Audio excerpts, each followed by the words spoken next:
There's a guy on Twitter, I guess named Joe Cronin. And he's got a cool way of talking in the microphone. You suck Joe Cronin's dick, fucking faggot. And or some various version of that. You're listening to The Joe Cronin Show. Don't forget to like, comment, and body slam that subscribe button. This is the epic voice guy, and I can honestly say, Joe Cronin is god awful, that is. You guys seriously listen to this guy? And now it's time for the Joe Cronin Show. And he's got a cool way of talking in the microphone.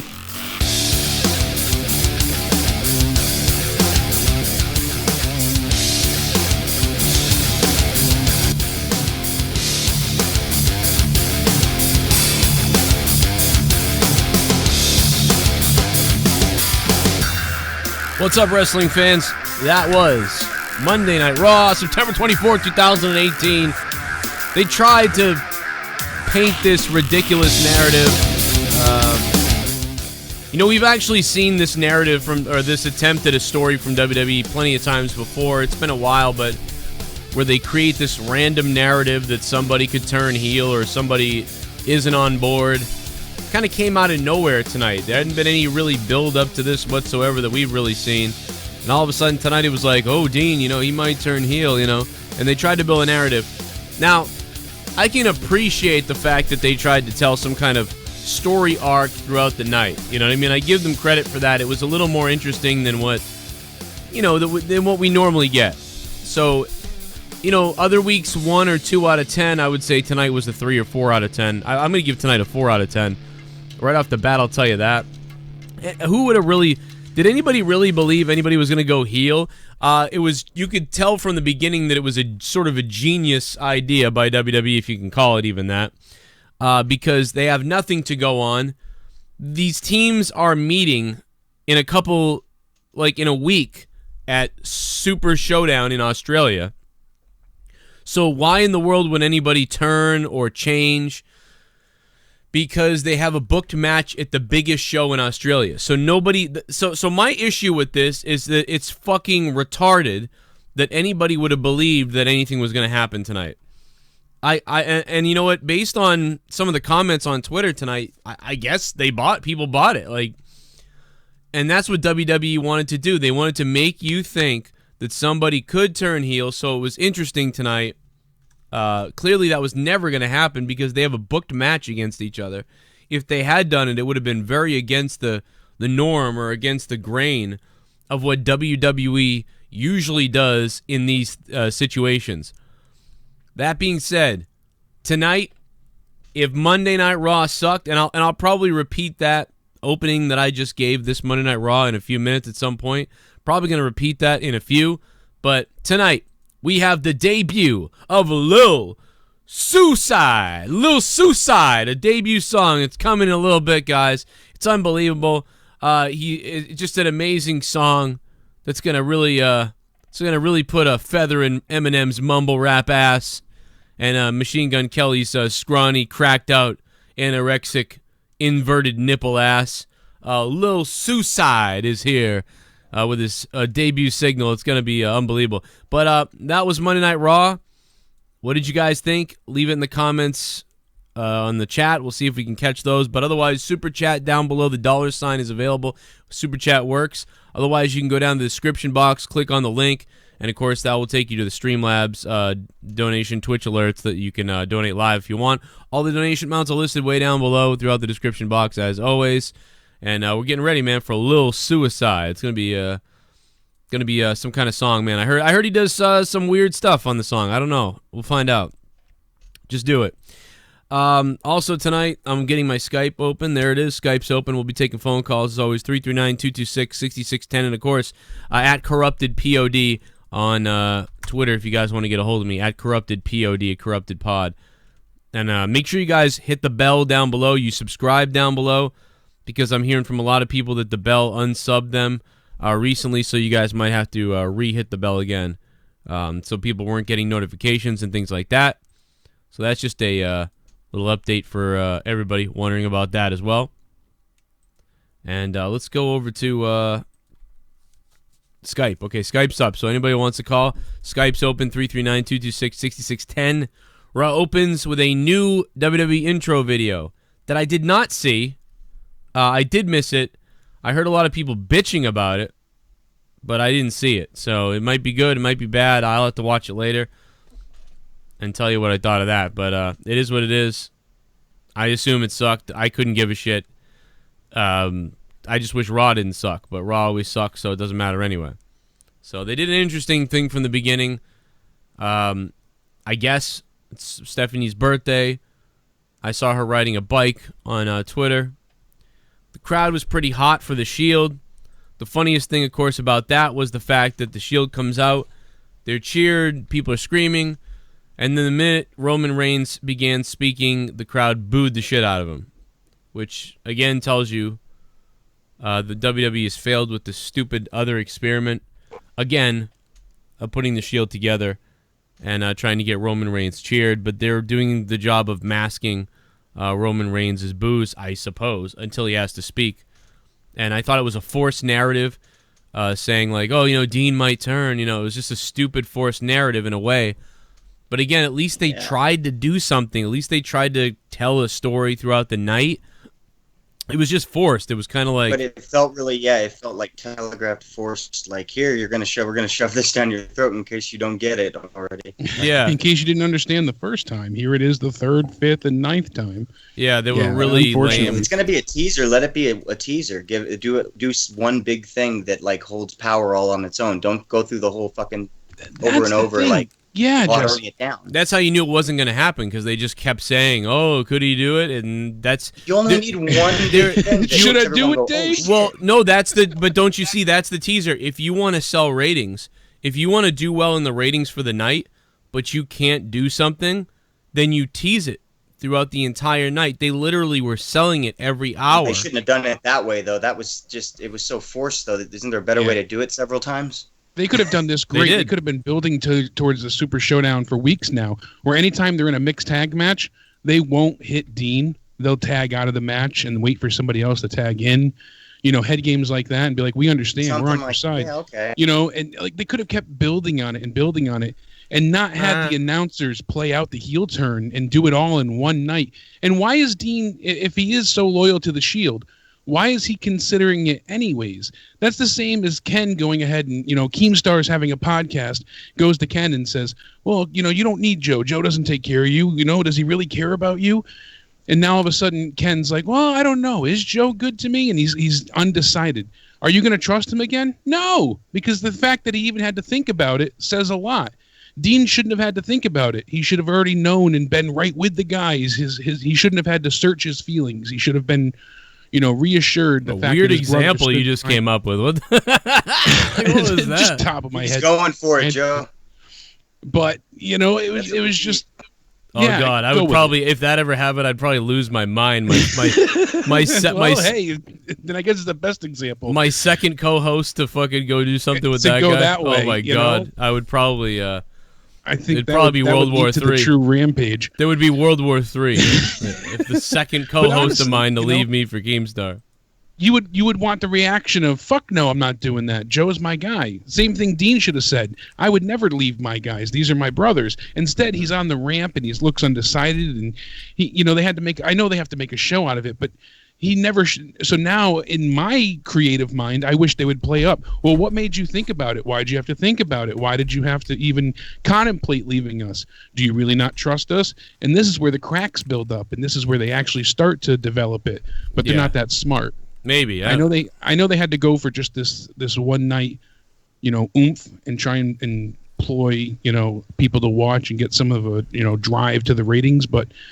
This could have been built over weeks. Either they should have turned him right away when he first returned, when he, strike when the iron's hot kind of thing. It's ridiculous, though, because heel turns, face turns, anytime there's a turn, it's supposed to be a bit of a surprise. You're not supposed to see it coming usually. And if you do, it's supposed to be meaningful. Like it was supposed to be unavoidable. It's supposed to come at a time where there was no other option. There I don't was even no care other if Dean outcome. turns heel. I don't even... It's like I want to see Roman turn heel, so I don't even care. Exactly. If Dean turns so heel. I mean, it's not a huge draw, but I think there was money in Dean turning heel against the two. I think it could have been interesting.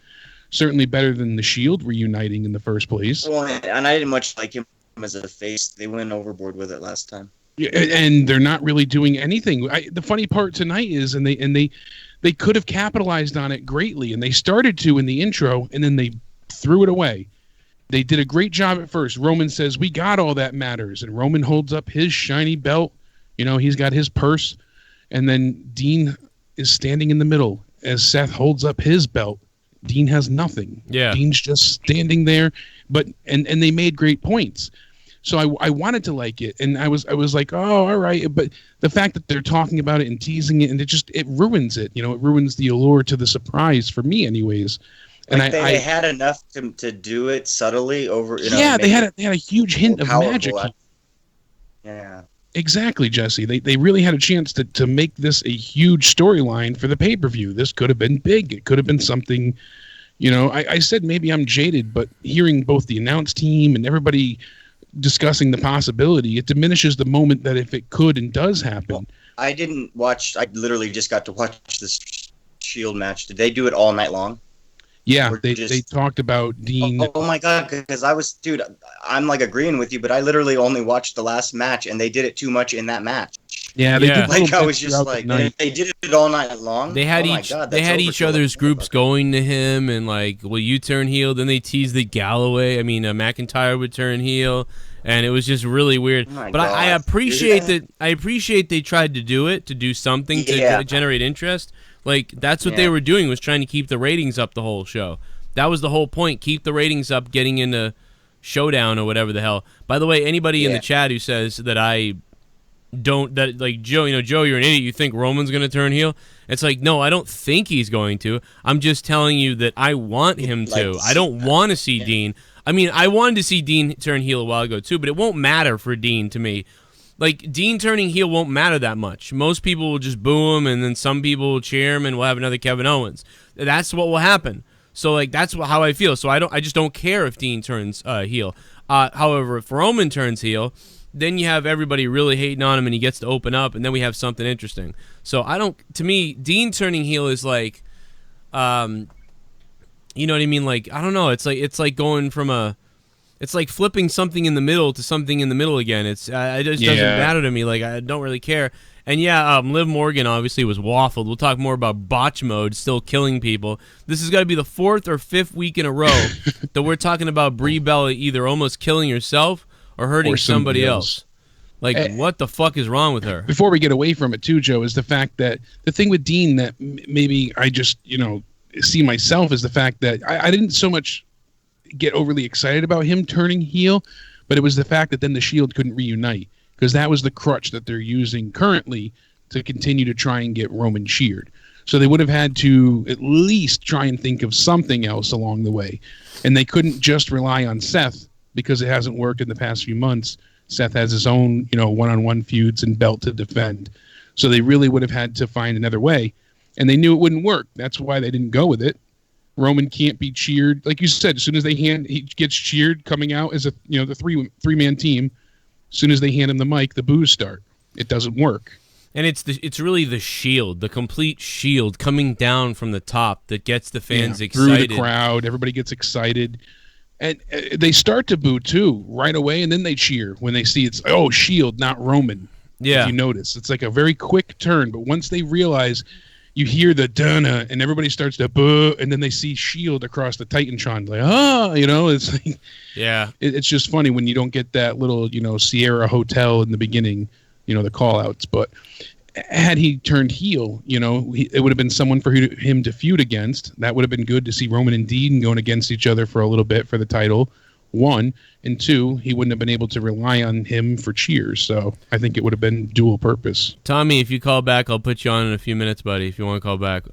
Yeah, I like what All for None said. Horror mode almost killed somebody again. Yeah, Brie mode is going to injure somebody. And somebody put out an article online, I know, I think it was No DQ maybe. It was. Aaron got in trouble, got like all kinds of heat for...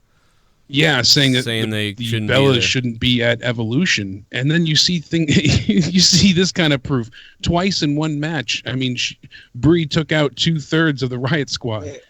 What did they mean they got? Oh, they just got heat, right? They didn't get like strikes or anything from WWE. No, they just got like all these stupid SJWs attacking them, and Bella hater lovers.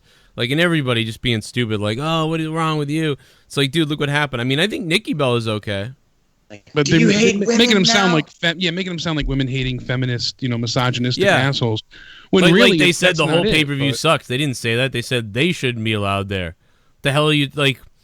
And they're getting Yeah, it's showcased one at person. top billing. Yeah. It's them with Ronda Rousey as top billing, and even Ronda. I mean, that's a touch and go subject as well. I mean, that's a tough one. This is why female wrestling isn't as good, because they make it not as good, because you have the reason why women wrestling isn't in the WWE is still not as good as the male wrestling is because you allow women to wrestle based on their looks. So there's still a factor of looks going into things, and because of that, you end up with dangerous matches and subpar wrestling. Now, if you went and got real women wrestlers, who are good at wrestling and then let them wrestle, no, now you're talking about just as good as the men. So there are women out there that are just as good as the men, but the WWE chooses to employ women who aren't as good as the men, clearly, and not even as good as the other women, and so it makes the women overall look not as good as the men. So they're the dumbasses and the misogynists and the ones that are holding people back. That's the funny thing, is WWE is actually the ones that are misogynistic or sexist or whatever you want to call it, because they're putting a lot of these women in these positions because of how they look or what show they're on or some bullshit like that. Meanwhile, most of the men are there because of whatever reason that they came up wrestling, Yeah, so, because they're able to entertain and, charismatic. So WWE's doing it to themselves. By the way, yes, Lil Suicide, debut song, Lil Suicide. It's going to be debuting a little bit tonight. We'll hear from that in a few. It's weird though. Yo. The only thing that I look back to like when Trish Stratus and people like that first came up. Like they didn't make them even learn how to wrestle. So why wouldn't, at least with these chicks, don't they put them in wrestling school right away, even if they're for looks? I mean, I don't know. I mean, they put them in the school, but it doesn't mean you're going to be good. Look at Brie. No, it doesn't. But they do have them. I mean, they're coming from somewhere that's trained, but they're picking the ones that fit the look that they're looking for the character they have in mind, instead of looking for versus the best someone wrestler. that's talented. And then the Raw roster is suffering for the women's side on top of it. Alexa Bliss is wrestling with one arm that's numb and tingling constantly.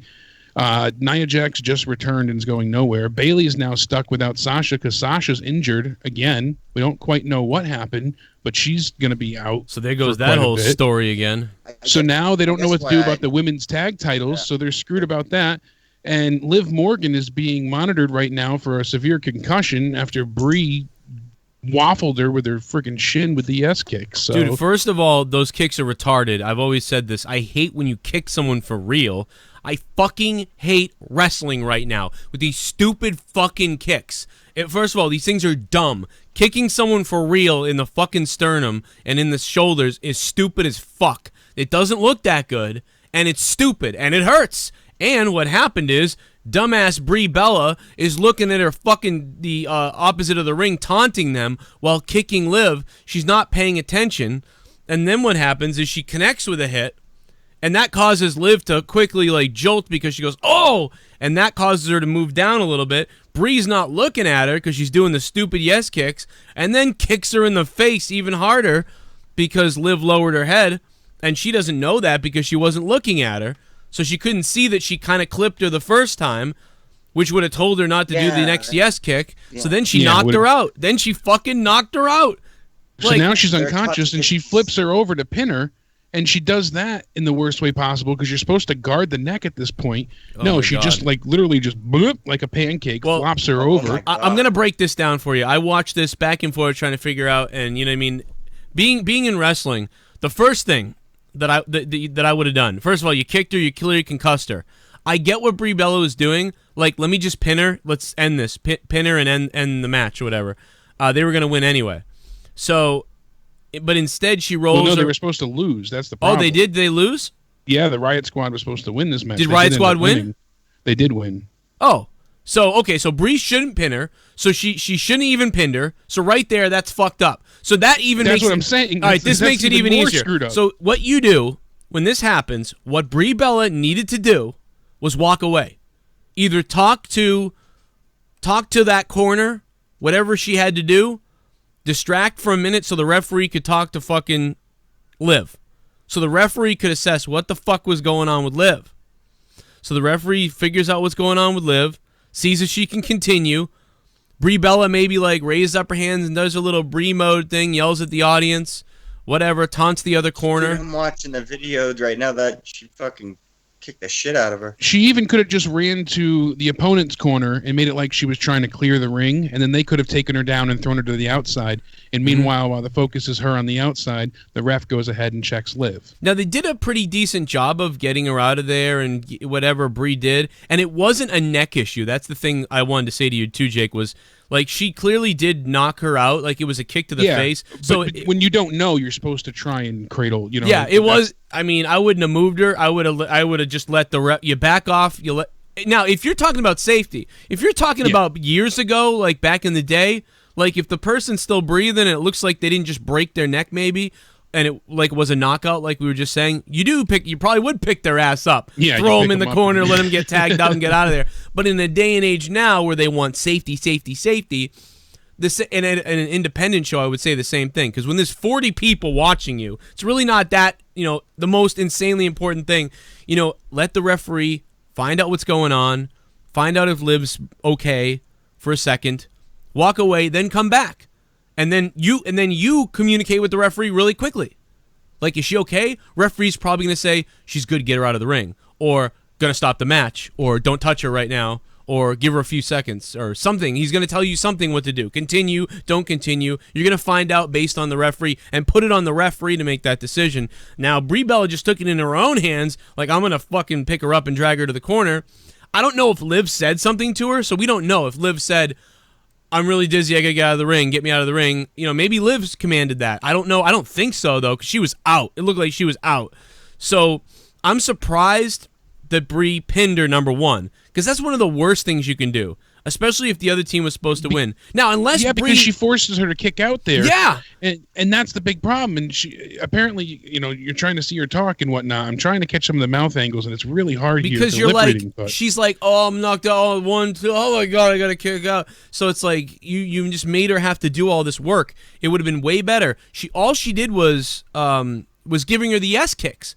So after she connected with that devastating one and realized she knocked her out, I know that Brie probably thought she was doing the right thing, like roll her over and pin her, but she should have walked the fuck away. She should have walked around the corner and Brie mode, Brie mode, Brie mode. Give the referee a few seconds with her, and then stand over and be like, "What's up now, Liv? Is she okay? Yeah. What should I do? What's up now, Liv?" Like, and then the referee says because the referee has to know what to do. What happens when someone gets concussed in the ring?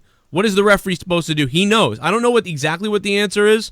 I assume stop the match, but the girls wanted to keep going. But I don't think Liv decided to keep going. I don't think Liv was deciding anything at the time. So anyway, and then when she brought her to the ring post, she goes ahead and she brings her over, and it's the way she's doing it. She's got her by the neck and she's bringing her forward. Now, I would do like an overarm carry, almost like a fireman's, like on the ground, but carry, or I would have her like almost like in a spear hold where her arms over mine, like as if I'm going to spear her into the turnbuckle, but basically her legs and weight are off the ground, and I would lift her into the corner. This way she's not walking, because as she's walking her, like leading her to the corner, she's just falling. She's falling to the ground. She can't walk.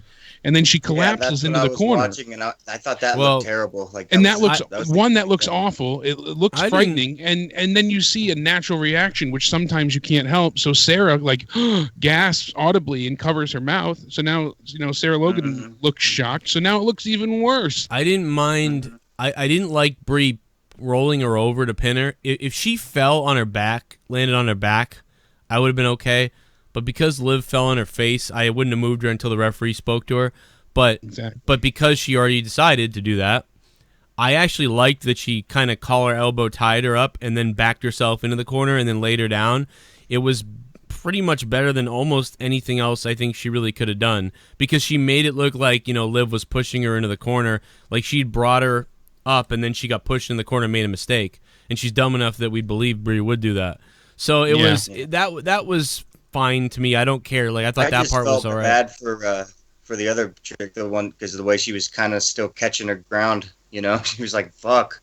Well, Yeah, and really. then we saw a clip later on of Brie. I just sent it to Jesse now. Yeah. Now she was slingshotted, and it looked like she was supposed to get hit. She was supposed to get hit by Ruby. Instead, she tried to hit Ruby, and Ruby Riott was like surprised because she was about to hit Brie in the face. Clearly, because then what happens is Ruby gets in and takes over.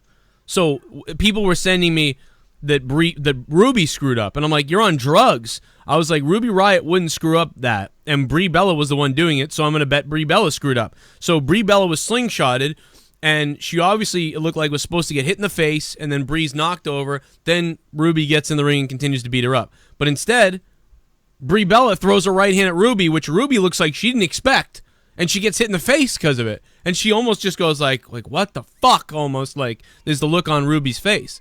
Then she comes in the ring. Then she kicked her. Then she kicked Brie in the tit on purpose, I think. Go watch the match. Swear to God, she kicked her at least a little bit harder than normal in the tit. Swear to God that Ruby Riott kicked Brie in the tit.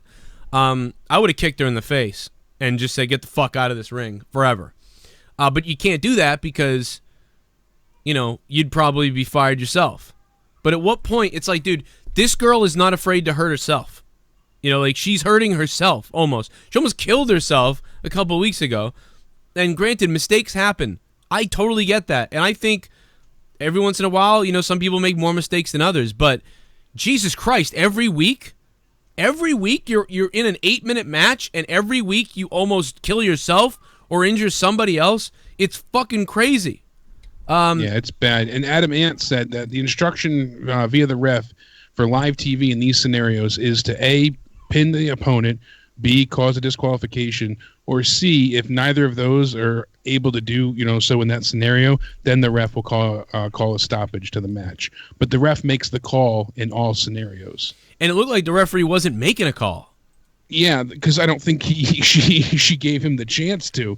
It looks like she just reacted to go immediately for the pin before she even realized. Yeah, she knew she was hurt. She knew right away, like, oh, I hurt her. I'm going to roll her over. But again, she should have stepped away and turned around and just yelled to the crowd, Brie mode, because she didn't just do her finisher, right? And she didn't just do a big move. She did the yes kicks. And after you kick someone enough times like that, you see the Ric Flair. Remember the Ric Flair fall when he walks away and then falls on his face and it looks ridiculous? Yeah, he flops down. Assume that just happened. Liv is on the floor, and now walk away, Brie mode, and let the referee figure out what the fuck is going on, then come back over, or let the referee come to you. Whatever. I don't know. And, you know, in the moment, you rush or you try to do what you think is the best. I just thought rolling her over was not a good idea at that time because you didn't need to do that. You didn't need to go for the pin in that case unless she was on her back. And I don't know, man. It's hard to say. It's just weird that you didn't let the referee figure out what was going on first before you decided what to do. But she's just all kinds of full of shit. And I was even more surprised that they let her return to the match for that stupid suplex spot right before the break. They had Liv back in the ring for like this suplex, and I was like, why even have her if she's possibly concussed? You don't need this. Just keep her out of the ring. There's, you know, 2 other people to focus on. I don't know. It baffles me when they try and do this stuff sometimes. I know they have spots they need to hit. Wait a minute. She came back? She came back into the match, and then she disappeared after the commercial break, and she wasn't seen again, I believe, from there on out.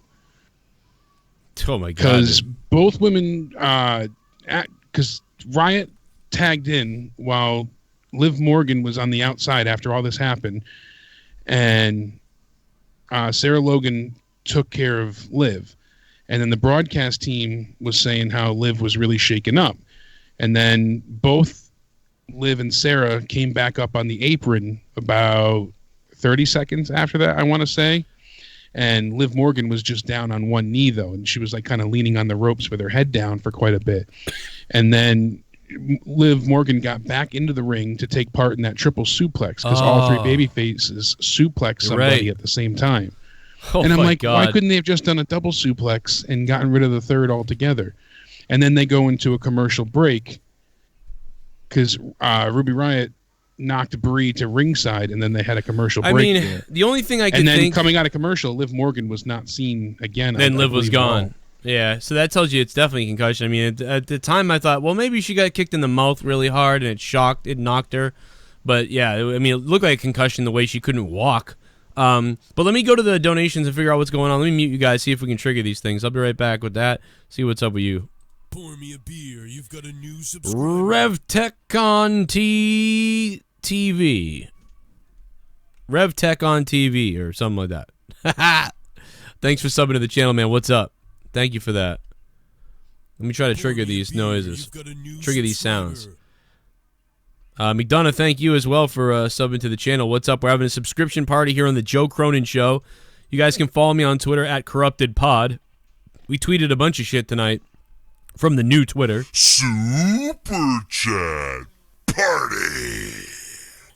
Fitzmagic at it again. Fitzmagic at it again. Thank you, William Jones, for the $2.99 super chat earlier. I know I've been pausing a lot of these for a while. You guys have been waiting a while for these, but here they are. William Jones, thanks, man. We're going to talk more about Raw. There's a bunch of shit to get to. Let me see if I can trigger this. Oh, my God! Almost, man. Here's Tommy mooing like a whale last week. Oh, yeah. Hell yeah!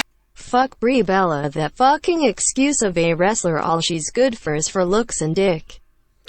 Sucking. She could have killed Liv Morgan tonight with those kicks if it would have hit her at the right angle. Go back and feed your bird, you baby back small-nosed bitch. Oh my God, go back and feed your bird, you baby back small-nosed bitch. Oh my God, out for blood, Brie Bella. Thanks for the donation. Holy shit. Oh! Gorilla Strong! Tonight I'm getting fucked up. Tonight we're getting fucked up. Tonight we're getting fucked up. In here, I get fucked up. So pass me some of that vodka. And pass me some of that ecstasy. And give me some of that pussy. Dean acted like a schoolgirl in an after-school special. Rip Liv Morgan. See you, Liv. I hope Liv is going to be okay, man. How bullshit was that? Gorilla Strong with the $33 Twitch alerts take LSD. Which, you know, our guest is going to love this, Gorilla Strong. Thank you for the $33 donation. You know, coming up in a little while, we're going to release the first song ever by Lil Suicide. Lil Suicide is dropping his new rap, and, you know, Gorilla Strong, I think he's really going to like this donation. I think that's going to be Lil Suicide's favorite donation, in fact, so, you know, we'll have to ask him about that.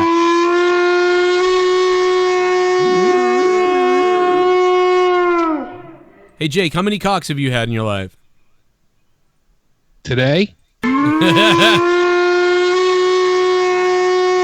also take some phone calls, 339-226-6610. Liv Morgan went night-night. Monday Night Raw was not interesting at all. Out and goodbye. Chad Gable career rip. Yeah, Chad Gable looks like an idiot.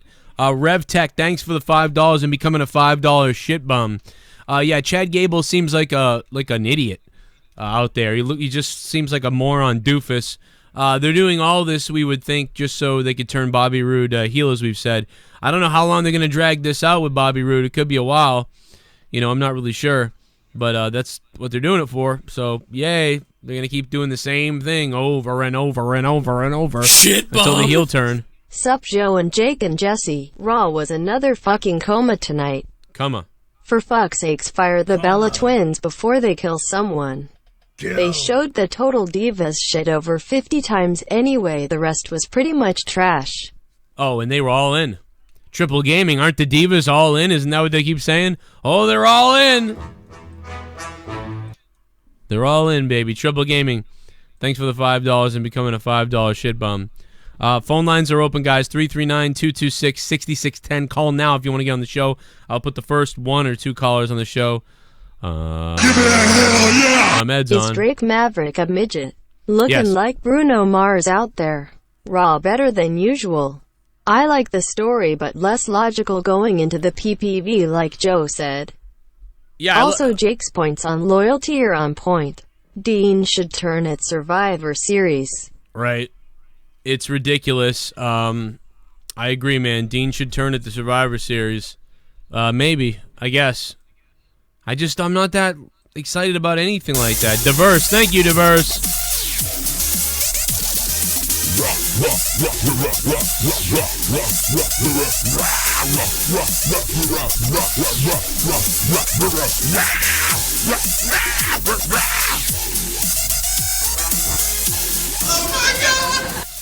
When Liv Morgan just fell to the mat and Brie backed up and realized what she did. The screen should have went black and white and Corey Graves should have said. It was at this moment Brie Bella realized she fucked up. Liv's hot. Liv Morgan's broken face. Thank you for donating $4. Liv Morgan's broken face. Let's go back to Jake and everybody. More donations coming in, so thank you guys for your opinions and supporting my show with those donations. If you want to donate tonight, the link's down below, or you can use the $1 super chat in that area too if you want to super chat as well. Either way, Ahmed Omer. Ahmed, what's up, bro? What's up, Joe? What's up, Jake? What's going on? I'm just excited for Lil Suicide. Now, what's going on with you? Me too. Yeah, did you see the way Ruby Riot looked at Brie when she hit her in the face? Yeah, Ruby was like, fuck you. Like, oh. Yeah, like, she was pissed. Justifiably so. They're going to do something about it? It's going to be like a mistake, and that's going to be it. It's probably just going to be it. Adam Ant said again, the break was forced by the TV crew. They saw something was obviously wrong, and they didn't end the match. Also, people said that Liv Morgan decided to take part in that suplex spot. But I don't know if they should always allow the wrestlers concussed to make those decisions. Like, oh, no, I'm good, let me do it. Because you're not in the right frame of mind then, and you can lead to more damage, which we know the moments after concussion are the most severe. We can't have chair shots where you put your hand up and block it, but we can go ahead and let someone take a suplex after People concussion. Are doing that. Yeah, you get a concussion, we can let you go through a table, though. Yeah, I was saying that people are arguing that Seth hurt John Cena in the nose, and people weren't complaining about that. So that's weird. Oh, yeah, but I mean, did Seth Rollins hurt somebody 5 weeks? Did Seth Rollins botch 5 weeks in a row? Yeah, I know what you're saying. That's the problem. Anybody that says that, just be like, yeah, does Seth Rollins screw up every time he's in the ring? I mean, literally every single match since she's been back, there's been not one, but multiple problems. Everybody gets hurt. She hurt Zelina Vega with that knee to the face. You know, it's been like just each and every time. She almost killed herself with the suicide dives. They made the main event go longer tonight, too, and they screwed up the entire timing of what they set up for tonight because they had to fill in 7 minutes. So yeah, and actually, it sucks. I watched the opening of the show and the main event. I didn't care about Raw. And every time I hear Renee, Joe, I remember you saying, "What's it gonna be, Baron? What's it gonna be, Baron?"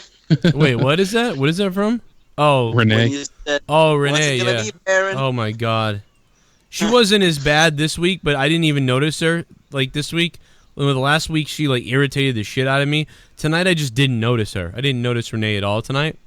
I don't know if anybody noticed anything bad she said, but I just noticed her throwing out the same dumb little lines that were being fed to her, obviously. So. And how many pay-per-views, man? I mean, like every time it's Evolution. Now they're talking about Crown Jewel, and now they're talking about Super Showdown. How many fucking pay-per-views? As many as they can make the money, man. They're making all this money off these. They don't care.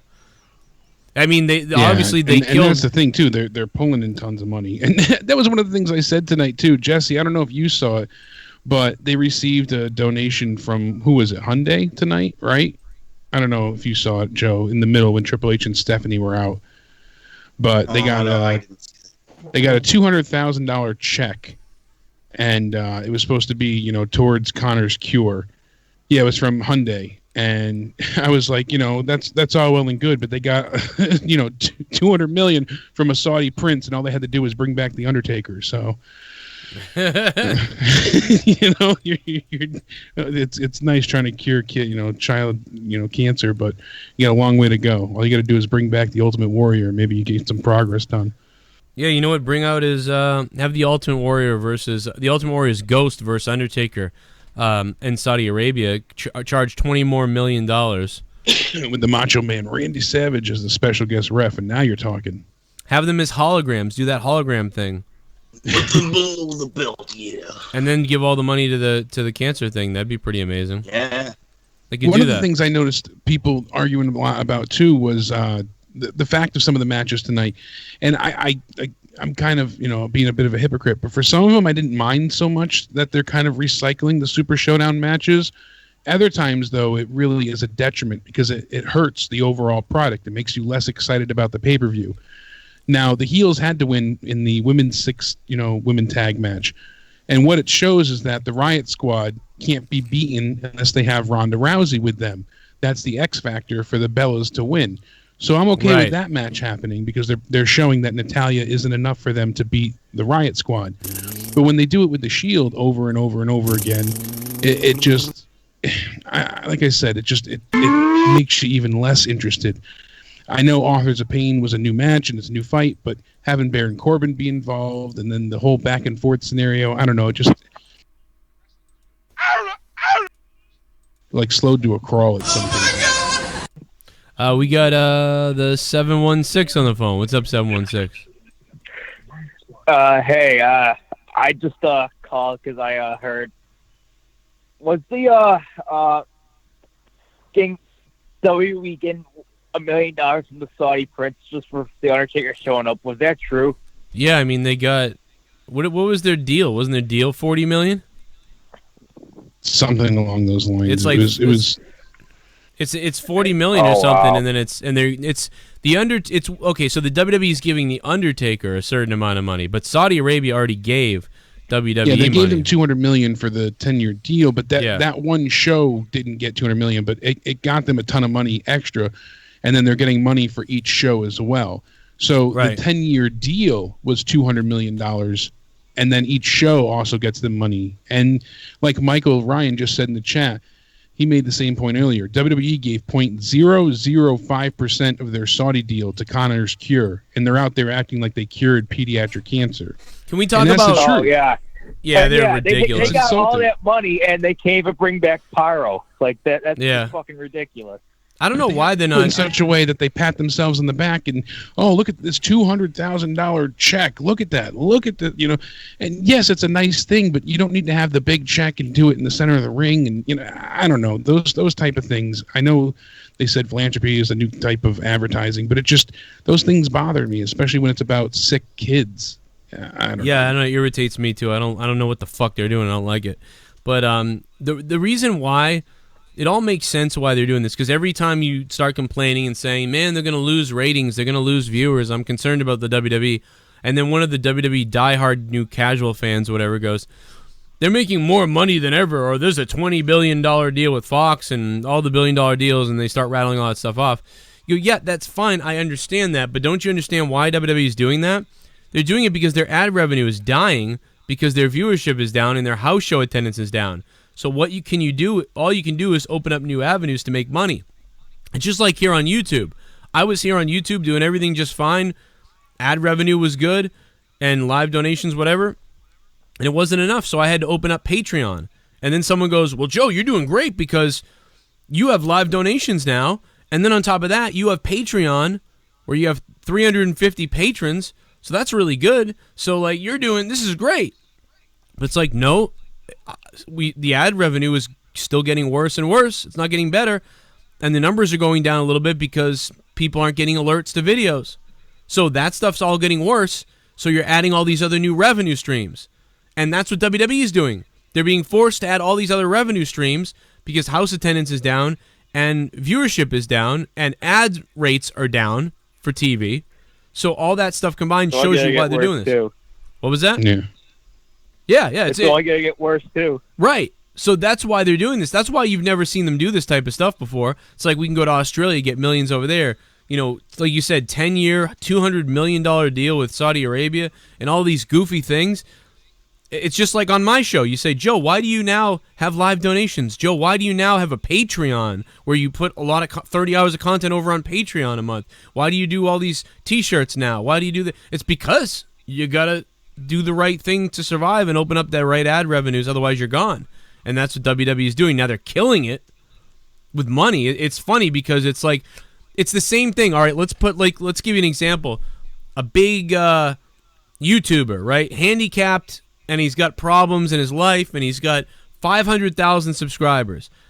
All of a sudden, the adpocalypse happens, and he's sick and stuff, and he makes the video about his daily issues and what he's going through and, you know, dealing with life, and there's all these people connecting with him, 500,000 subs. Now, all of a sudden, he was making about $500, maybe $400 a day in ad revenue. He's making $400 a day in ad revenue. He's killing it for 6 months to a year. All of a sudden, the adpocalypse happens like it did, and his ad revenue goes away. And all of a sudden, he's almost making nothing. He's making about $30 a day, $40 a day. And he goes, holy shit, like, oh my God, I'm not going to be able to pay my medical bills anymore. I'm going to have to go get a job, and how am I going to do that? And holy shit. So then he comes on and he tells his audience, hey, I don't know what to do. So the audience responds by doing super chats, or he creates a Patreon and says, hey, if you want to help me, maybe go to Patreon. All of a sudden, 5,000 of his 500,000 subs go to Patreon, and they give him $5 to $10 each a month. And the next thing you know, this fucking guy is actually making more money than he was before because people love him so much. They know the adpocalypse is here and taking away all our ad revenue. So they're like, we don't want you to go away. And they give him more money. He ends up in a better place despite a worse situation. That's what the WWE is in. Despite the house show attendance being down, the creativity being down, and the viewership being down, the WWE Network subscriptions staying where they were, their revenue went up. Same exact way. And that made the stocks rise. So it's like, it's the weirdest fucking thing. And I don't know what the answer is, but I'll tell you what, they're getting a lot of time to stall to try to maybe figure out how to turn this shit around creatively, but I don't know if they ever will. So until somebody dies or something. Yeah, until Triple H takes over, they're fucked. I'm just gonna say that. Maybe, yeah, and we don't even know. Imagine if he took over and the first 3 months was the same as this. When you start going, oh shit, like, why is this the same? I can't believe it would be, but I mean, I don't know. Maybe it won't be. But anyway, thanks for the call. No problem. Yep. Let me put Tony on hold real quick. I'm going to mute you guys real quick, and let's see what else the people got. Super chat. Super chat. Fire Brie Bella 2019. Sav King. What's up, Sav King? Sav King was the man all week. Fire Brie Bella. She's going to hurt. Fuck yeah, I got everyone's addresses, man. I got everyone's fucking addresses, man. So 2 things I know about Raw. 1. Brie knocking out Liv Morgan. 2. WWE copywriting Marvel Studios at the open of the show. WTF. Oh, I missed it. I got to watch that. John Wills, thank you for the donation, man. I will have to go watch that. Okay, sweetheart, get ready for the gook. All right, looks like the sounds are working. John, thanks for the $5, man. Yeah, I'm gonna have to watch the opening to Raw. I missed it. I've been gathering that there's this new intro, new opening. Everyone's all either. I think everyone's angry about it. I haven't really seen one person say a good thing about it. So we'll get to that at some point too. But I'll let a couple more of these donations come in. John Cena went up to Brie and asked her to kick him. The thing is, she botched kicking him in the balls and kept kicking him in the ass. Seriously, what the fook? What the fook? Aru Shinchu. Aru Shinchu, thank you for the donation, buddy. Where's Tommy NC? He called up 70 times, and then I tried to take his call, and I missed it. Awandi's in the chat tonight. What's up, Awandi? How you doing, man? Awandi! Aru Shinchu, thanks for the $5 and becoming a $5 shit bum. That's the OG Aru Shinchu. We got more coming in. Oh. Roman Reigns, you're my man. I wanna see you naked. You gotta give me that Superman punch in my rectum. Give me that Superman punch in my rectum. I don't care if your whole fist goes up my asshole. Roman Reigns. It's the Gorilla Strong again. I can see it now. Eva Marie returns to face Brie at Evolution. Imagine all the botches. Oh my god. Shout out to Jake Jesse in the chat. Eva Marie is back. That would be horrible. Gorilla Strong. Thanks for the 14 donation. Super Chat Party. Brie couldn't even say sorry, just I didn't intend to injure her. Is that what she said? I didn't hear her say anything. I couldn't hear shit, Trey Garrow. What's up, Trey? Thanks for the $4.99, bro. You're a beast. And I love you. What I'm trying to do right now is trying to find that clip of Tommy because I played it on Corrupted the other night. By the way, if you missed the Corrupted podcast, it's up on Patreon, of course, patreon.com/Joe Cronin Show. Download the Patreon app, and you get access to the 30 hours bonus content a week. Pour me a beer, you've got a new subscriber. Brent Vilches. What's up, Brent? How you doing, buddy? Hey, let me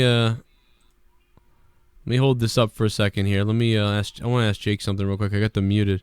Hey, Jake, did you hear did you see that opening today? Yeah, the new, Then Now Forever opening that they changed. I didn't see it, so I don't really know. It looks rather goofy. Honestly, it does look like the Marvel kind of cinematic universe opening with that comic panel look to it. Kind of looks like building skyscrapers, and you see it. Just, I don't know. Change is always kind of, it doesn't go over well with wrestling fans. And I guess, we'll get used to it. Same thing when they change the theme songs and, the show opening, stuff like that. So it's not horrible, but I don't know. It wasn't great either.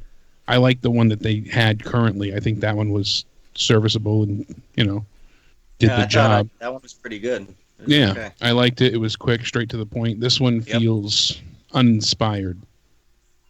Speaking of being inspired, remember this? Your dreams!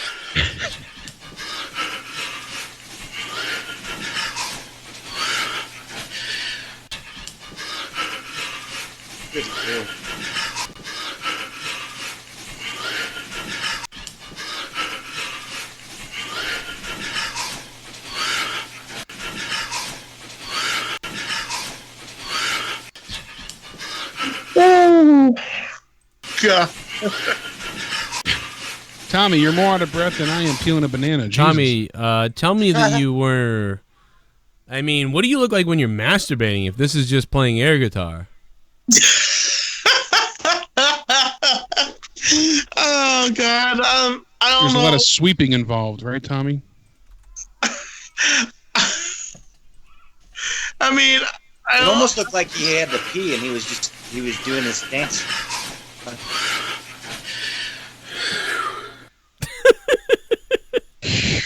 Tommy, what in the world was that, man? I mean, I don't know. I was just going with the motions, and I guess I was just like, I was working out and, just like while singing and just, doing the motions, and I don't know. It came out like that, and That was your exercise routine? That's the Tommy NC fitness review we got to have? No. That did pretty good. You start your own fitness channel, Tommy. I'd follow that. Instead of DDP Yoga, we got, Tommy NC Pilates. Why did you have a suit on there? That's always, I mean, besides now that I'm just chilling and relaxing and wearing a t-shirt, I always wear a suit, Joe. The three-piece is how you build up a good sweat, Joe. That's the secret. That's how you keep the ladies coming after you with that musk. Yeah, but musk. Tommy doesn't make love, though, or jerk off or anything, so... Yeah, you do want some of that musk, though. You're right, Jake. Hey, Tommy, what do you think? Pheromones built up. In a little while, we're gonna play the debut single by Lil Suicide. I heard a little bit on Instagram, and I gotta tell you, it was fire. I gotta say, it was what I heard. That was top quality. It was fire. Unbelievable, Tommy. I love you, man. Hey, listen, what did you think of Raw? What's up? It was lackluster, honestly, and I only got to watch. Oh yeah, what? I love your catchphrase. Lackluster? Yeah, it lightens me up. It was lackluster. I got to watch a little bit of it, but I was listening to the first part of your show, Joe, and I do agree with you on something. I am a Reigns fan, but I believe that WWE is really trying to push Reigns too much, and they're like saying, okay, it's like what's his face said in Jurassic Park, you're trying to package it and you shipped it off and you didn't know what you were doing with it. It's comparing that to Roman Reigns. Yeah, I get what you're saying, Tom. Deja vu. Something tells me you've done this before with the whole Jurassic Park thing. Oh man, Tommy. Isla Newbar. Hey, listen, we got also Tony's on the phone. Tony, what's up, bro? Not much, Joe. Just didn't really give two shits about Raw, though, because I was watching Pittsburgh and Tampa Bay go at it on Monday Night Football. Yeah, I kept flipping back to that as well. I was like, I'm just going to watch this game. The Steelers have been kind of weird this year, so I figured it would be kind of like a shootout, and it was. So there we go. Yeah, the only thing, if Ryan Fitzpatrick would have picked up the blitz more further, though, the Buccaneers would have won the game tonight. So I'm like, damn. Yeah, it's true. It's weird, man. Pittsburgh's weird. It's like the Buccaneers got much better, and the Steelers like got a little bit. They're weird. They keep like battling back though. The Steelers are wild, man. Every Steelers game I think this year has been whacked out. But I don't know. But yeah, the Buccaneers could have won, man, and they're looking pretty. They've been putting up a lot of points. I think they've scored over 25 in every single game, so that's pretty good news for the Buccaneers. They don't usually do that. Yeah, Fitzpatrick, though, he threw over 400 yards 400 over yards. like several different touchdowns in 2 contests, though. Yeah. And I'm a diehard Buccaneers fan myself, though, but yesterday, Buffalo Bills literally put Minnesota Vikings out on the shelf. Yeah, dude. That was I didn't see that game, but I saw the score. And yeah, Fitzpatrick was great. If only somebody could block for him, that'd be great. Otherwise, they could do something over there. You guys could really get a lot better if somebody could stop somebody from hitting them. Yeah, a little bit. Yeah, but as for the defense, yeah, that's for the defense though. If they would have stopped the run game of Pittsburgh, they would have had interceptions and even sacks right on the mat. Yeah, man, I agree. I think they could have done better. I didn't watch enough of the game to know, but I saw what I saw. I did a whole rant yesterday on the corrupted YouTube channel, my other YouTube channel that you should subscribe to. I ranted on. I ranted on the NFL, just the sacks, the penalties on sacking the quarterbacks are fucking retarded. So it's literally reminding me of the WWE. The NFL is reminding me of WWE the way we're just mad about it. It's like, do you see other people going around being like, oh, you don't like it? Don't watch the NFL then. Don't watch then. Like, do you see anybody really doing that? No, I think everybody's mad. It's like, why in WWE, though, you got these people that are just dickholes? We'll get back to the donations in a second. Plus, we're going to hear the song in just a few seconds. We'll take a break. We'll hear a song from Lil Suicide. But now we got Generated. I'm like WWE with this. I advertise like WWE, man. I know what I'm doing. See, I can do the job. Generated, what's up? What's up, guys? How you doing? How's it going? Can't believe I'm in the same call as Tommy. Yeah, it's unbelievable. Is that a good thing or a bad thing in your view? The fact that he's brought a lot of joy to me on Monetize This with his antics and the passing gas like Vampiro, I don't know.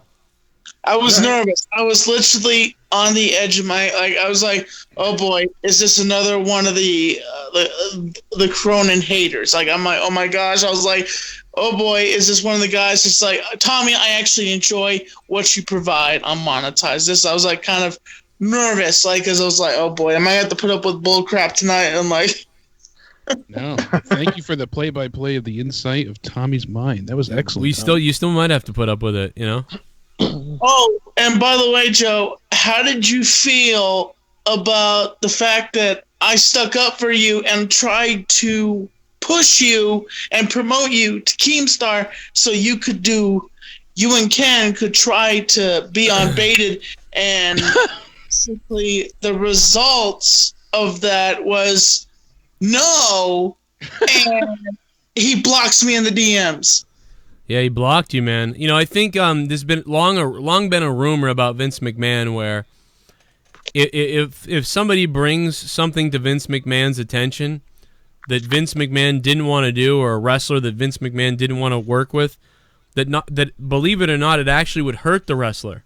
So just because the certain person kept bringing it to Vince, Vince would end up hating that person and that thing more and not want to use it. I think we've gotten into that territory with Keemstar with you. Are you comparing? Oh my gosh! Are you trying to compare Keemstar to Vincent Kennedy McMahon, owner of the WWE? Yes. I don't think you could compare. Yes. No, the other Vince McMahon, the car salesman, Tommy. Yeah, I am. And Keem's afraid of me, that fucking cunt. Hey, Keem, what's up, you scaredy bitch? Every time I come into a fucking genius and a scared cunt. Let me tell you something. Every time I come into a fucking Discord with Keem, he runs away like a cunt. He fucking runs away like a cunt. I invite him on the show. He adds himself to the Skype. Then he ran away. This guy is terrified of me. Keemstar is terrified of me. I don't know why, but he is. He praises smaller channels than me, and he's scared of me. Runs away at every fucking corner. It's unbelievable. I'm in there with everybody else, and he fucking scared as always. It's unbelievable. Here's a good shirt you can make off of that. Freaking Keemstar fears Cronin. He does. He's a pussy. Where is he? You know why. You know why. He won't even speak. He won't even come on for like 5 seconds so I can set him straight on all those dumb misconceptions, but he can't do that because I hope he breaks his fucking neck on one of his quads in his fucking mansion in his backyard in Buffalo, and then the Buffalo Bills lose like they do every year. I will say this. About you and Ken. You guys have worked for where you've gotten today. You worked your ass off. I said that in a tweet. I said, I promote 2 podcasters that have worked their asses off, that have taken their bumps, and that have gone the distance. And then this dickhead that looks at people and says, you're irrelevant. You're irrelevant. I'd rather suck Logan Paul's dick than Jake Paul's dick. You know, oh yeah, I love that joke. What the fuck was that? Jake Paul come in my mouth. Oh yeah, let's get right.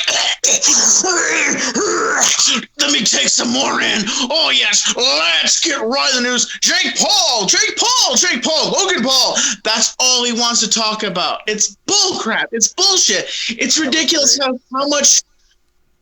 Tommy, do us all a favor and stay away from the Tommy, were you just about to pass Mary out? Jane, that's cocaine, my friend. Were you just about to pass out? No, I was not about to pass out. I was just my aggravation of just like. Oh, that's not coke. That's meth, Tommy. You gotta chill. Do we have to have an intervention, Tommy? If you're nodding out mid sentence, we gotta talk. But yeah. But hey, Joe, I gotta say it all. Joe, I gotta get something off my chest about tonight, if you don't mind. Yeah, go ahead. Okay, first of all, the fat. I wasn't really watching the Bella match that much, Hmm. but I saw what happened. The corner of my eye with the Liv Morgan thing. Yeah. And the thing that pisses me off about this is that I don't think Brie is gonna get like. I mean, people like the Bella Twin fan brats are all saying like, oh, but Liv, if you watch, Liv Morgan clearly leaned into the last kick, so really it wasn't Brie's fault. Because she hit her the first time, though. Yeah, that's what I said. Yeah. Like, she leaned in the first time. To get like a feel of it. The reaction was what got her knocked out because she got kicked in the face, kind of, and then she went, oh, and then she gets kicked in the head. And the reason why she gets kicked is because Brie isn't even looking. She's looking at the other corner, taunting them, and not looking where she's kicking because she's an idiot. I think after tonight, I can officially say with all the confidence, and as fucked up as this is going to say, Daniel Bryan's a fucking failure as a husband. Oh my God, what the fuck? Just, dude, like... Keep your wife out of there. If I'm Daniel Bryan right now, I would call Brie and go, hey, Brie, come with me to like a local wrestling ring, and I'm going to teach you how to do the moves I do properly. Or hell, because you know what, Joe? It's sad enough to say this, but Miz does Daniel Bryan's moveset better than Brie Bella. Oh, yeah, I mean, that's not that sad to me. Brie's horrible, and The Miz is pretty good, so... And Brie's not going to get any punishment, dude. That's what pisses me off. Like, Liv Morgan's probably, like, livid right now. Literally, like, throwing a fucking... I saw what you did there! But No, but it's just I can just picture Liv Morgan just losing her shit. Like, what the fuck happened? And then Ruby's like, well, don't get mad, but you kind of got knocked the fuck out by a Bella. And then she just, like, fucking destroys everything in the hospital room. Well, it's like, dude, every week she fucks up. It's not even like she almost killed herself twice. She hurt somebody, I think. Well, if she wants to do some Mick Foley shit, that's great, but she shouldn't be doing it to other people. Yeah, that's the thing, is she won't even take care of herself, though, so that scares you. That means, like, you know, who knows what she'll do to you, because she's not really taking care of herself, so... Well, God, can you imagine her versus Ronda Rousey for the title if they don't do Nikki? I would almost bet 80% that there's blood in that match, because, like, somebody would be in the wrong spot and get hurt. Yeah, like Elix said in the chat before, if they keep using Brie, no one's going to make it to Evolution, so... Good. Everybody's going to be dead by that point. I hope nobody makes it.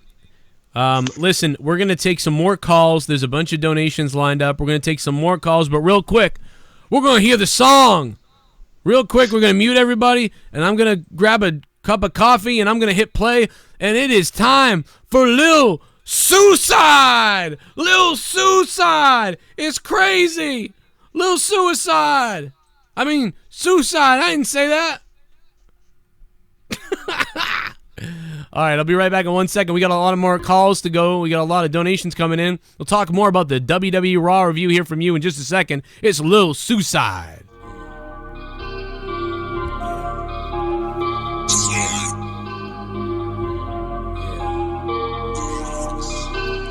Four, 3, 2, 1. Eminem, you wanna talk about mumble rap? You all gonna die soon, how about that? Kiss me outside, but you did. Left you on the ground with a broken lip, broken hip, pants unzipped, cause you tried to fuck some little kid. You dumb bitch, you exposed, and now all you do is pay for hoes. I'ma do drugs, I'ma do drugs, I'ma do drugs, I'ma do drugs, I'ma do drugs, I'ma do drugs, I'ma do drugs, I'ma do drugs, I'ma do drugs, I'ma do drugs. I'm a new thug, I'm a new thug, I'm a new thug, I'm a new thug, I'm a new thug. I'ma do drugs, I'ma do drugs, I'ma do drugs, I'ma do drugs. This is how I roll, finger in the hole of a hoe that's on dope. Insert the rope on a rope, pull it out and make a joke. Me Too movement all over me, like a disease, no apologies. Take my middle fingers, please. Feel the finger on the fucking trigger squeeze. My generation has more mass shootings, of course. Be careful, I will shoot up your porch. Parents divorced, so I got mad. I shot up the fucking court. Be a good sport, they said. Now they is dead. Blood red, nice family. Instead, they bled. Fuck Keemstar, that fat ass fucking scum. I always hated my mom. Always hated my mom.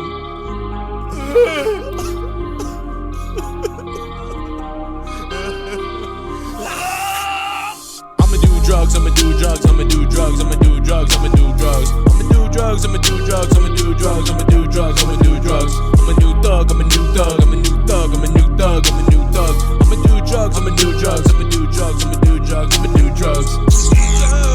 Do drugs.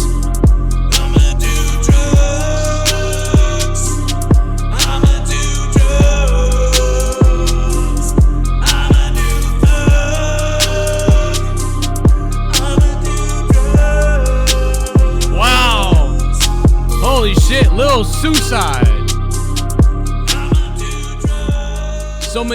So many mumble rappers out there and these weird younger rappers, and now we got another one, Lil Suicide. I don't know what's gonna happen. He told me that he wanted to take a bus ride one day, and then basically on those bus rides, everybody always has those water bottles, you know, for the long 16-hour drive sometimes, and he's gonna spike everyone's water bottle. And everybody's going to be fucked up on, like, Vicodin and fucking oxycodone and all kinds of shit. And then he started masturbating as he was telling me about this story. I mean, I don't know. What a weird fuck, though. Lil Suicide. I can't believe it. Do drugs. They're not going to like that at the parent-teacher meeting. I'ma do drugs, I'ma do drugs, I'ma do drugs, I'ma do drugs, I'ma do drugs, I'ma do drugs, I'ma do drugs, I'ma do drugs, I'ma do drugs, I'ma do drugs, I'ma do drugs, I'ma do drugs, I'ma do drugs, I'ma do drugs, I'ma do drugs. Raise your hand up if you do drugs. If you do drugs, if you do drugs, I'm a new thug, I'm a new thug, I'm a new thug, I'm a new thug, I'm a new thug, I'm a new drugs. All right, well, anyway, back to the Raw review. We got ratings. We got some donations coming in.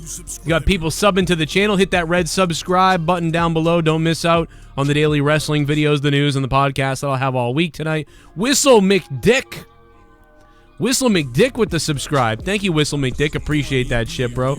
And is that Rio McLovin? I don't know. Something McLovin. What's up, McLovin?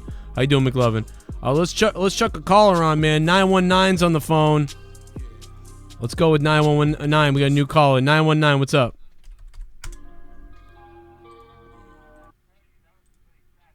Sure, that was really awesome. Oh, yeah, man. He wants, Lil Suicide said he just wants to spread the message, man. Sometimes you get off yourself, I guess he said. I don't know. But, yeah. Oh, yeah, he's still a shit, man. I really like that dude. He should send his music to, like, rapnote.com, get on Amazon, get on iTunes, get on Spotify.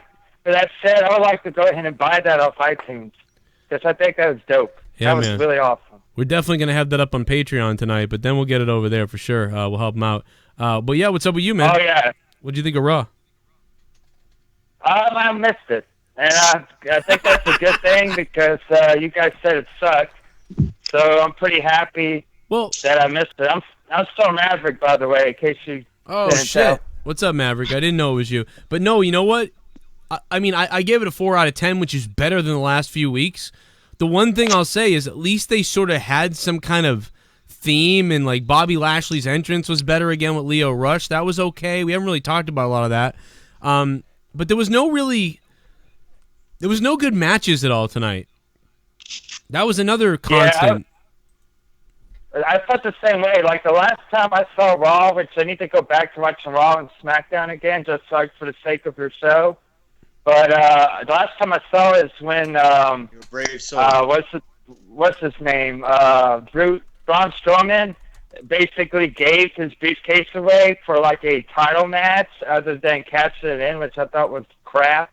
I thought it was stupid that he did that. And that's the last Raw I saw, and I thought that was pretty boring myself. Yeah, well, no doubt, man. It's been boring. Yeah, but I definitely need to watch more Raw so I know what you guys talking about, so I can. Trust me, you don't need to watch it. This was so bad. I mean, you know, the story arc was all there was the story arc of is Dean gonna turn heel tonight, and clearly we never thought he really would because these guys have matches against each other at the Showdown show, which is huge. So you're not gonna flip anybody all of a sudden. Now it didn't seem so. That seems stupid. But I at least appreciated that they tried to do something, but it didn't work out. I mean, to me, I didn't care that much, but they tried. And I would say the main event was probably the best match of the night, I think. Jake, was there a better match than the main event? And the main event wasn't that good, but, you know, it was kind of fun. The tag match was really good. Which one? For the tag team championship with the Revival. Oh, with the Revival. That was good. You know what I really loved? Was the spot on the stairs on the outside when he got thrown into the steps. Yes, that was so good. Cool that match spot. was good. You're right. That was probably the match of the night. The Shield one was, and by the way, the crowd was awesome tonight for this type of show. And in Denver, the crowd was really good. The crowd made that show seem tonight like it was better than it was because they were so hyped. I mean, for Denver, pretty good crowd. Yeah, like I just saw the main event, like I said, but they were really behind it. It seemed. Yeah. So that's one thing that certainly helped was the crowd, and a lot of that was, you know, Seth seeing the is Shield. like fucking watching. It's almost like the Matrix or some shit. The way he moves, it's amazing. Yeah, he's pretty. He's pretty fluid. He's fluid and he's agile, and sometimes he looks like he's in slow motion. So yeah, I agree with that. You know, Joe, I think that they made WWE more entertaining to the average viewer that goes to a WWE showing. I think they should offer marijuana to their audience so at least the audience can laugh. You know, it's just like just a guffaw. Man, I'm hungry. That's what the $12 beers are for. Yeah, that's why they feed him the beers. Wait till weed's legal and you can bring it in buildings like that. Then you will be doing that. They probably ban it though because families, and you can't smoke in a building anyway. So that's never gonna happen. You just offer edibles right at the check-in. Edibles you could just take an edible before you come in. So yeah. Question: why did they ban smoking in bars? Really, like, because that's a place where you go to drink and like ruin your liver. Pussy ass vapors. That's why. Well, because people didn't like the secondhand smoke. Yeah, people don't like the smell. You can get cancer, yeah, but also people don't like the smell and all that other stuff. I mean, I miss a little bit of that. I don't miss it. I'm not somebody who's like, oh no, smoke. But yeah, it did suck that it was everywhere. But now you kind of miss it just because out of nostalgia, you're like, oh, I'd like to still be able to go into one place with just cigarette smoke everywhere, and it's a fucking somebody whips out their titties. Like 10 years ago, it was already banned in Connecticut, and I was on a road trip, Tommy. And when we went in, they said smoking or non-smoking, and I was like, wait, what? They're like, yeah, smoking or non-smoking. I'm like, smoking, and bring me 2 ashtrays. Like I was in my glory. But now, being a former smoker, you don't realize how much the smell clings to everything. Yeah. Mm-hmm. Oh, yeah. I went to pick up breakfast for the girls at Dunkin' Donuts, and somebody that worked there must have smoked because literally the bagel sandwich that they had smelled like a cigarette. Like everything stunk like cigarettes so strongly that you had to just throw it away, you know? And it's like, so somebody didn't wash their hands when they made the food or whatnot. Like it stunk inside the food. It was awful, but you don't realize how much that stuff clings and carries over for the stench. So I can see why they banned it indoors, but people are also too sensitive when it comes to that stuff too, so...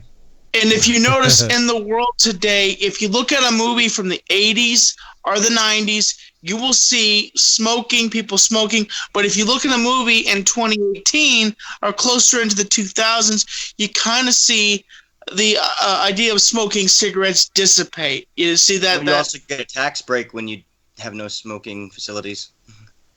Yeah, all kinds of reasons. Yeah, legally and certainly in Massachusetts, you can't do it anywhere here unless it's a private place like a Elks Club. They can do it because it's a private bar, but anything public, you can't do it anymore because it's a carcinogen. You know what I mean? I mean, lots of things are still that we eat even, but you know what I mean? As they become aware and people push back, then they finally decide to make a rule all of a sudden. But it is dangerous. You know, it does cause you don't want to do it, man. Disease and cancer. So I mean. There is some medical sense to it. Tommy, do you smoke? I've smoked a cigar in the past. I've smoked like 2 or 3, like 2 cigars in the past. Oh, so you don't care? You don't care? For like in victory, you know, like that's like sucking a dick. Stuff. You smoke a big brown dick. No, got that big dick energy. You like those cigars because they look like dicks. You gonna take that dick? Are you Joe? You gonna take that dick? You know. No, you're gonna because you suck on it. You're taking the dick in this scenario. Yeah, I don't smoke cigars. In that reference we were talking about, I monetize this. I'm gonna put my dick in it. Oh yeah. Oh God. Man, you are fucking weird, man. You can creep me out, Tommy. Tommy, so you. Oh my God! All right, well, Tommy, thanks for calling, man. I'm gonna let you go before I fucking. Joker looks like a bozo, by the way. In my opinion, I took a look at it. I was like, what? He looks like a psychotic version of Bozo the Clown, in my opinion. The new Joker? Yes, because, I'm like, he looks like a guy that would work for the Joker, in my opinion. That 30-second teaser is better than everything that Suicide Squad was. That the music, the lighting, the way it phases in, all of it is just... It's really good and actually evokes some type of emotion for me, which is difficult when it comes to if you DC didn't at this point in time. If you liked, I mean, I didn't really watch Suicide Squad because I just couldn't. It was so far gone for me that I couldn't get into it. But like this Joker, I could probably get into more than Jared Leto. Did you watch Suicide Squad, Tommy? Yes, I did. Did you like Jared Leto's Joker? I tried to. Whenever I watch a movie and I like a character that's in that movie, I really try to absorb that character. I really try to see if I could take an impression of that character. I really could absorb Heath Ledger's Joker. Absorb? Taken so I can make an impression. I really couldn't do that with Jared Leto's Joker, because it just seems like he was really and there wasn't a lot of Joker in it because they cut a lot of Joker out of that film. Thankfully. What the hell? Wait a minute. What the hell are you saying? What do you mean you take in a character? What are you talking about? Well, I mean, I get what he's saying. You have to be invested in a fucking character, so you kind of. Oh, you saying he doesn't care who's playing it. It's just, no matter what the movie is, the Joker's there, so he's going to do his best to be invested in that character. So you're telling me that... When I watch a movie, okay, I'll do it like this. I engineer myself when I watch a movie. I watched the Batman movie and the original Batman movie, and one time I engineered myself to just watch it with Jack Nicholson's Joker, just to watch how he acted, how he did. And like, that's what I did. And then I watched it again, and I just watched it with the Batman, like with seeing how he as Bruce Wayne. And that's, my brain's weird, but I just, you are weird. This whole thing is kind of weird. like if you're listening to or watching a band and you were trying to hone in on just the bassist or just the guitar, one of the guitarists or something. Yeah, I get. Something like that. Yeah, that I can understand. So I've done that with movies. Well, that's like how I read. Like when I read stuff, I don't comprehend it. I have to go back and read it several times.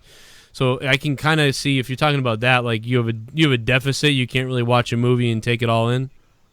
Well, I'll watch it for the first time, and then if I like the movie, I will hone in on that one character that I like and watch it and break down the idea of that character and why he is the way he is, and try to break down the definition.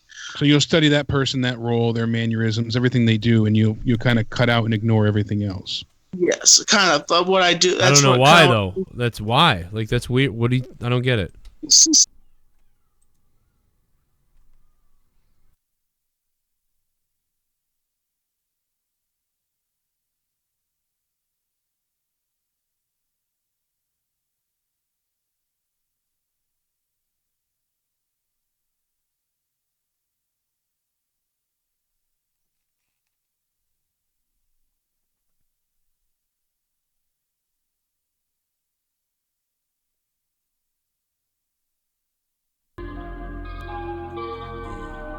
I'm almost back. 4,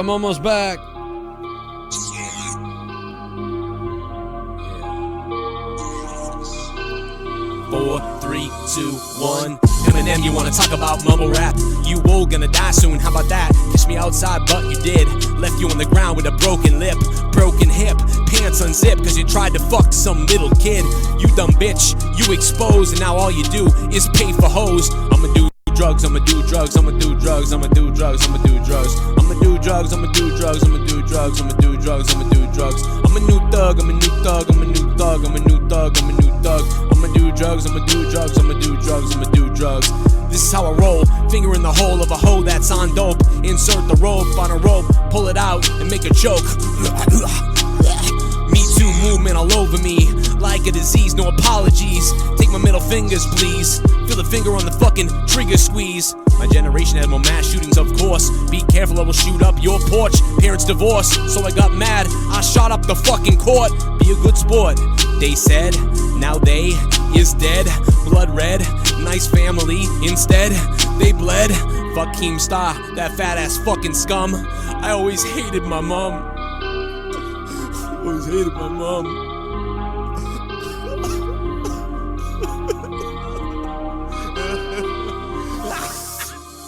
I'ma do drugs, I'ma do drugs, I'ma do drugs, I'ma do drugs, I'ma do drugs, I'ma do drugs, I'ma do drugs, I'ma do drugs, I'ma do drugs, I'ma do drugs. I'm a new thug, I'm a new thug, I'm a new thug, I'm a new thug, I'm a new thug. I'ma do drugs, I'ma do drugs, I'ma do drugs, I'ma do drugs, I'ma do drugs.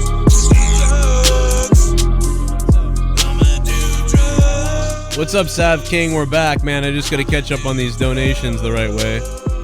Sorry, guys, I'm back. Oh.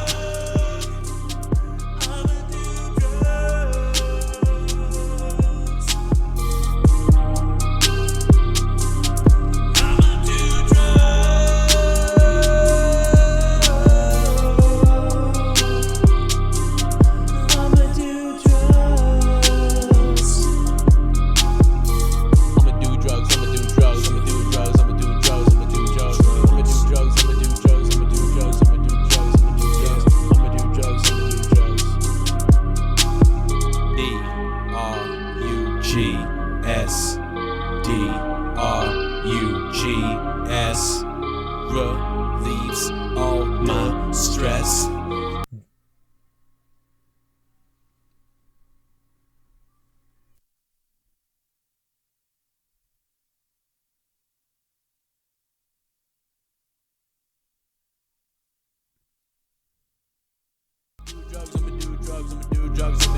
All right, I think we're about ready to get back to this, man. I think we're about ready to get back to it.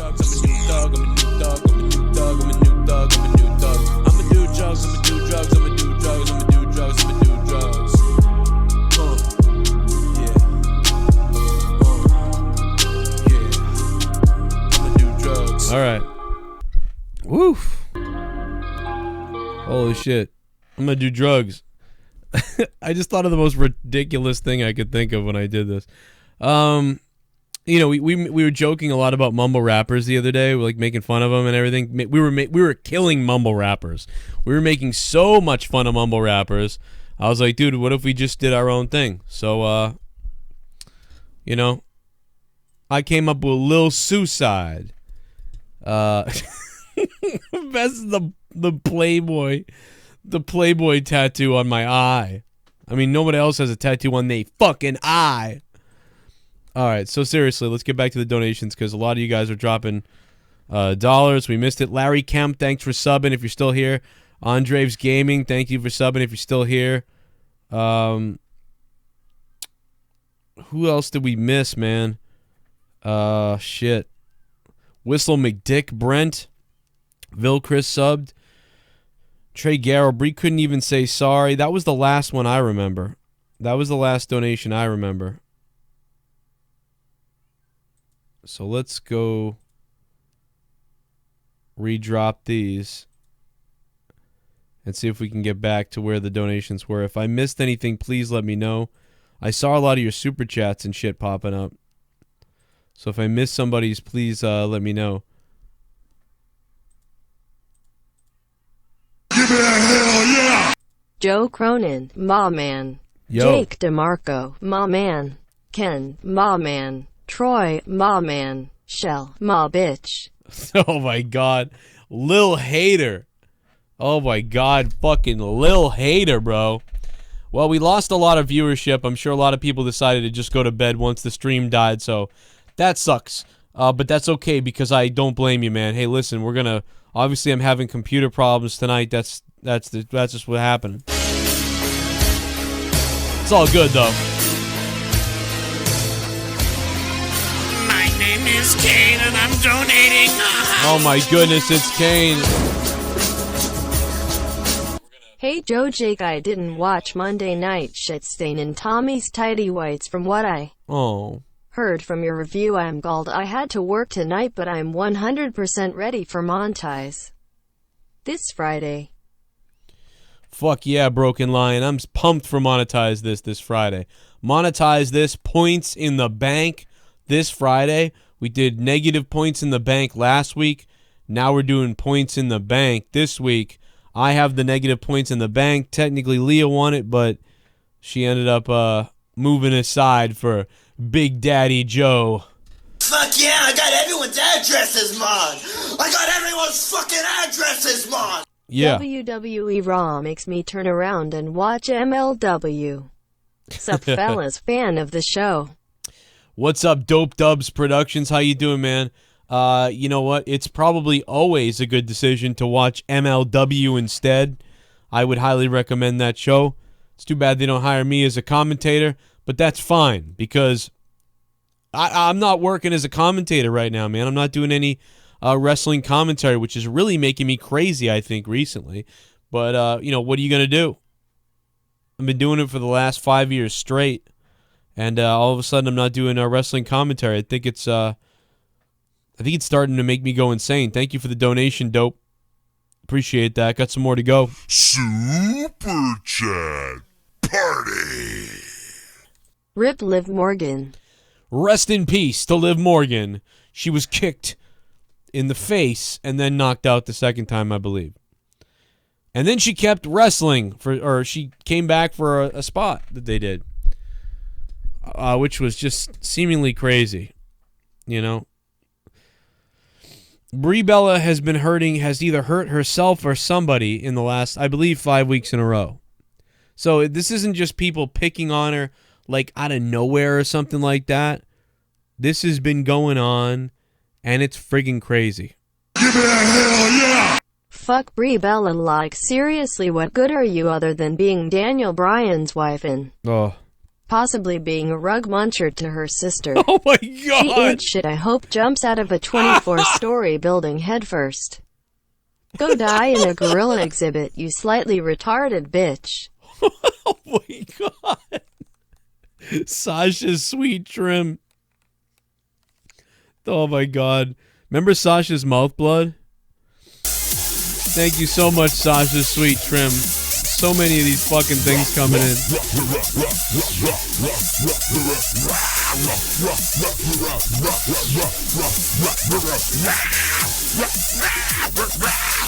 Oh, man. They should change the name of the Ascension's finisher to Connor's Kerr. Also, fuck Brie. Oh, my God.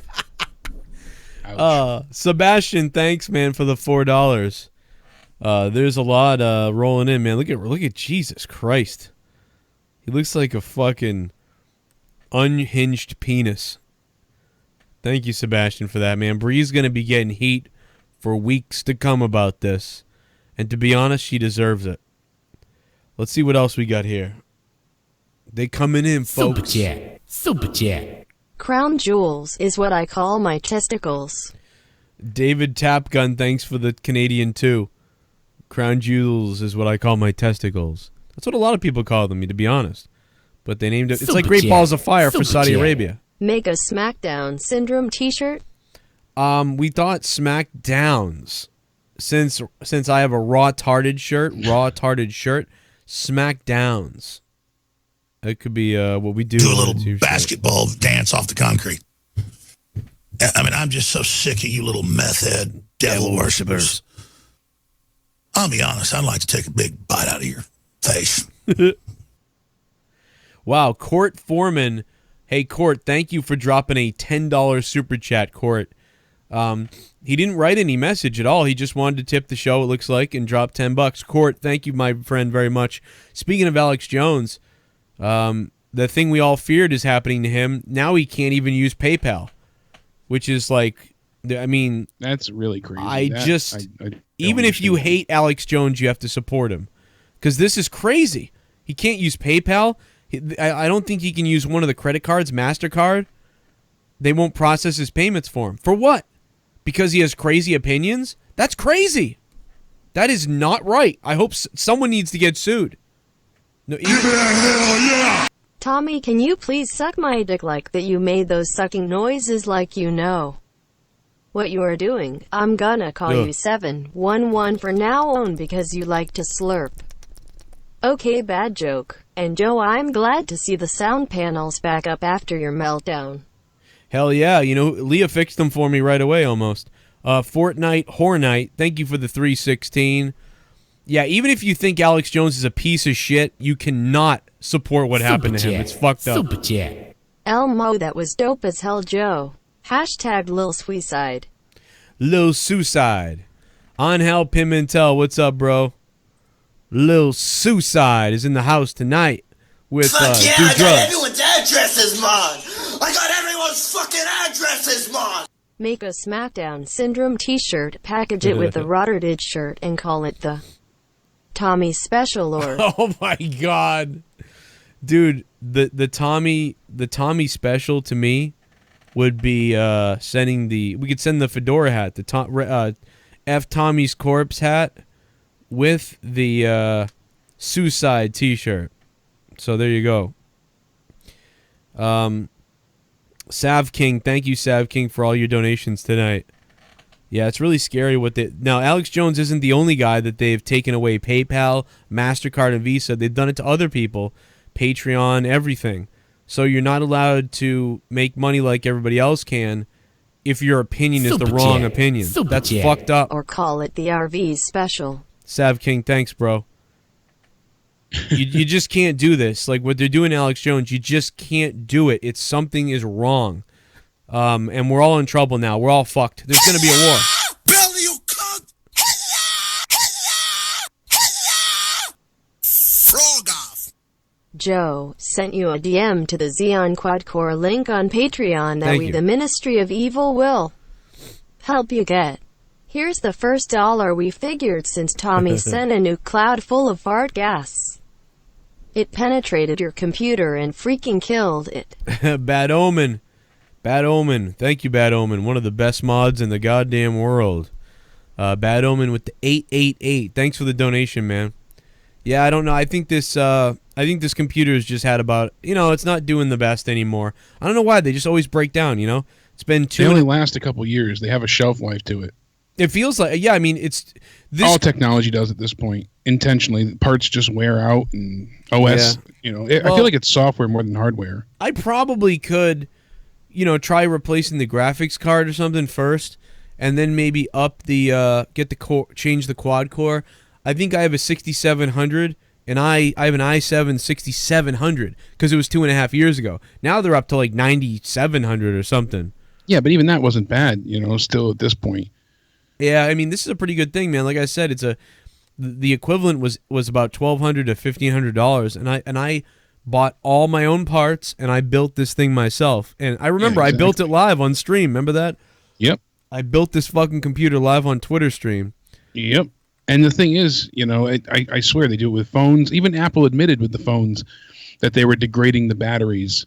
And they said they did it intentionally to protect you so that, it didn't explode and blah, blah, blah. But it's bullshit. You can't escape it.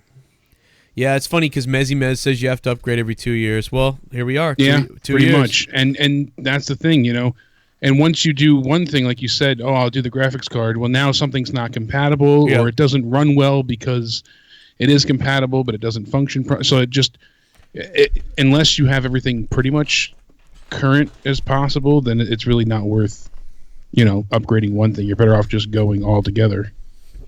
Yeah, I mean, what I can tell you guys is if you want a little bit more tonight, I did a Morning Madness up on Patreon, $5 Patreon, patreon.com/Joe Cronin Show. It's about 30 minutes or something. Super chat. It's as broken like Tommy trying to read a book. Oh, that's horrible. I'm sorry. Jesus. Sav King, thanks, bro. What's up, Sav King? But yeah, it happens, man. ShiBUM. This thing with Alex Jones is corporate censorship. It's fucked up. The government can't restrict your speech, so the companies do it instead. Right. The same thing is to be employed to strip people of their guns. Companies will make it a part of a background check for a job. Wow, Abel Salas Jr., what a great point, man. Now, I don't want to turn this into a political talk because some people don't like politics, and I don't really like him either. Abel Salas Jr., thanks for the $5. But, I used to be someone who was always like, they're not going to take your guns. Take it easy. I'm a liberal. They're not going to take your guns. I always said that. But, I mean, I'm not really worried about guns right now. I'm more worried about they're taking our freedom. They're taking our ways to talk in public. Yeah, they're going to silence you. They're going to, restrain and gag you. Yeah, I mean, I'm really worried because it starts with one big guy, but it's also happened to smaller people. It's happened to channels with only 100,000 subs. They've been unbanned from doing transactions all over the place. So what happens is first PayPal says, "Oh, that's the content we don't like. We're not going to service your payments anymore because they don't like what you said." Then Twitter bans you, then Facebook bans you, and then Patreon even bans you. And then PayPal banned you, and now MasterCard could even ban you, and that's already happened to several other people. Now it's happened to Alex, but it's happened to several other people too. So that is fucking terrifying and absolutely wrong. I don't want my worst political enemy to be censored. I don't care if you're hardcore right or hardcore left. I don't want anybody banned or censored. As long as they're not like when you break the law, you go to jail or you pay a fine. But I don't want people censored on any platform for their opinions unless they are doing something insane. I mean, like, it'd have to be insane. And what does, and I get some people like really hate Alex, but what these other people have done is nothing even close. Like, if you think what he did with that Sandy Hook shit was fucked up, and some of the other stuff was fucked up, but some of these other guys who have had it happen to them, they haven't done anything. So it's coming, folks. It's coming for all of us eventually. It's fucked up in a sense. I'm banned for Twitter for life. I'm banned for Twitter for life for saying MTV hates white people. I'm banned for life from Twitter. Me. That's just one. But then you have people like, Gwyneth Paltrow, whose Goop company there is literally selling poison to people. But that's okay. But, freedom of speech is the real issue here. Yeah. Oh, yeah, that's right. James Woods, I think, got banned. I'm not really familiar with him and what he believes. Yeah, he got banned. And is he like, he must be a right-wing guy, right? Because that's all they ban is the right-wingers. I don't want to say yes and be wrong, but I don't know if he is. He got locked out first, and he said he had some meme up, and and then he got locked out of Twitter because of it. It said James Woods gets Twitter timeout over political hoax meme, refuses to delete it. I know that was the headline. Yeah, they banned memes in Europe, they're saying. Yeah, I heard about that. Yeah. And more shit in Europe is coming, too. Dude, I'm telling you guys, everybody listening, I know we usually talk wrestling here, but I'm telling you guys, we're getting fucked up. We're going to be fucked up soon. There may be a war soon. There's a war already going on right now virtually with everybody. It's fucking crazy. Everybody needs to come together. Everybody who's slightly on the left and slightly on the right, like or in the middle and wherever you are, everybody needs to start coming together to fight for freedom of speech. Like, they've got you fighting with each other right now. Oh, fuck you, Hillary, Trump, Hillary, Trump, Hillary. They've got you fighting like that. That's what they want.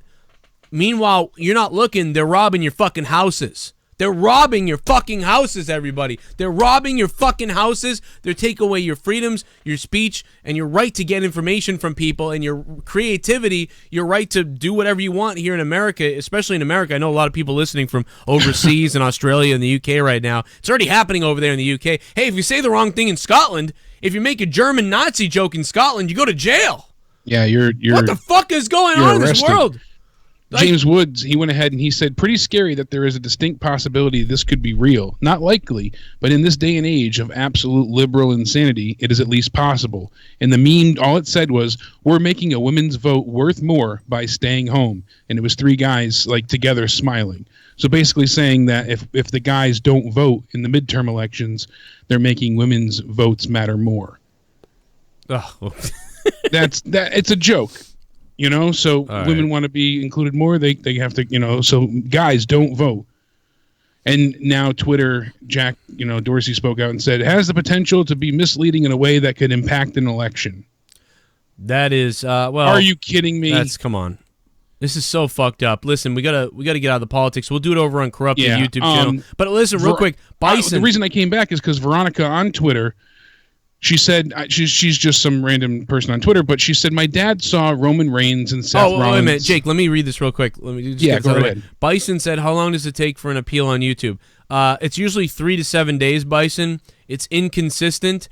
I can usually get it done really quickly, but some of my contacts that I know aren't answering right now, so I don't know what's going on. But if you just send the appeal, it can take 3 to 7 days, in my experience, which is crazy. Usually it's 3 days or it's 24 hours. But it can take 7 days. Seems to be going a little faster lately, I've noticed people saying. You can also email them, too, but here's Cockmeister real quick. My name is Kane, and I'm donating.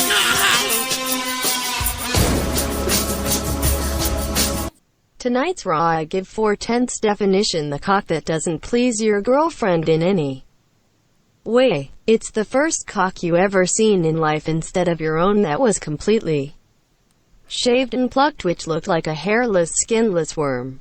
Oh my God, Jesus Christ, Cockmeister, thank you. I wish I could run for president. Well, I could, but I wish I could run for president because I would. I'd like to do a better job than anybody else that would probably run. And then they'd pull up all the fucked up stuff that I've ever said, and then I would say, well, that was a character because that's not my real name. And then they'll be like, oh. Okay, no, seriously though, Jake, go ahead. The situation with the fans that said Seth. Yeah, because I really want to know how you felt about this. So, a gentleman saw Roman and Seth at Buc-ee's the other night, which is like a convenience gas station type store. They've got it's like a big 7-Eleven with like Five Below attached to it, so they have all like goods and headphones and backpacks, stuff like that. So, she said, and he said they were dickheads. #shocker. She continues, it looks like Seth in the picture that her dad took is telling kids a story, but no, he's telling them he will not take a photo with them quickly. The children were disappointed after they just supported him. Roman Reigns told my dad he wasn't an animal in a cage and to not take pictures of him, which is funny considering he was in a cage match that night. #moron. On the other hand, he saw Braun and Alexa, and he said they were so nice. He said Braun stayed in character and was interacting with fans and took pictures. And then she said, somebody said, maybe your dad was being pushy. Wrestlers are not property, they're people. And she responded saying, he wasn't pushy at all, just thought it was cool to snap a pic of the people he watches on TV. And those two were dickheads about it. And she said, dickheads because they said no. And she said, we never asked them for anything. We snapped a pic of them from afar. It's a public place. And they immediately started talking shit. So fuck them. And I agree. You're in a public place. You're a public celebrity figure. If someone's taking your picture, they weren't being harassed by the father for photographs. I understand you want an entitlement to privacy, but you're a celebrity. Didn't Alexa Bliss and you said it wasn't Alexa Bliss and Braun, weren't they cool? Yeah, they were very cool about it. They were taking photos with the kids and signing stuff, and they seemed to be very nice. You can see them in the picture here. I'll retweet it. They were nice about stuff and yeah, somebody very was cordial.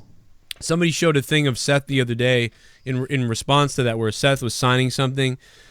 And he was like, yeah, wasn't she the one that did the artwork and I gave the credit to the wrong person? Tell her I'm sorry about that, like, and everything. And then the person was like, see, they're nice or whatever. I'm like, yeah, they're at an autograph signing for WWE.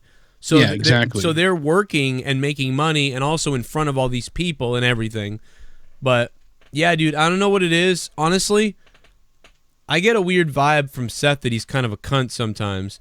And I definitely think Roman's a dick sometimes, so I wouldn't be surprised if they were like, yeah, fuck this. I don't know, though. I don't know what really happened. I feel uncomfortable, to be honest, really going into that, unless there was, like, video of them, like, being fucking crazy. But also, Seth mentioned something about that situation in an interview, follow-up interview. Seth mentioned that it was different. It was like these people stalked them. So that seems to make wrestlers irritated. When, like, somebody sees you at the airport, tries to get in touch with you, then follows you, and then they pull over on purpose. They know you pulled into the store, and then they come in. So, like, they kind of gave the impression that they were being stalked, that it wasn't. And there are people that do that, where they show up and they have like 50, headshot photos, and they want you to autograph everything. And if you don't autograph, they make a big scene about it. Like, that was one of the things Sasha Banks had a gripe with. And she's like, oh, I don't want to. And then people blew it out of proportion, saying, but then she also was a dick to regular fans, so she lost her footing there. And I get it. You want to sign something for a fan, a young kid's there, or just somebody every day. Hey, can I take a selfie with you a quick picture or something? They said they'd rather take pictures most often than, autograph stuff. It's easier that way. Sure, fine. Have your camera ready. Make it quick. But don't do it when they're having dinner, or you can see they're working out. Simple things. That's all well and good, but if they're walking through a convenience store, I don't see it being much of a problem. Yeah, I mean, and that's the it doesn't.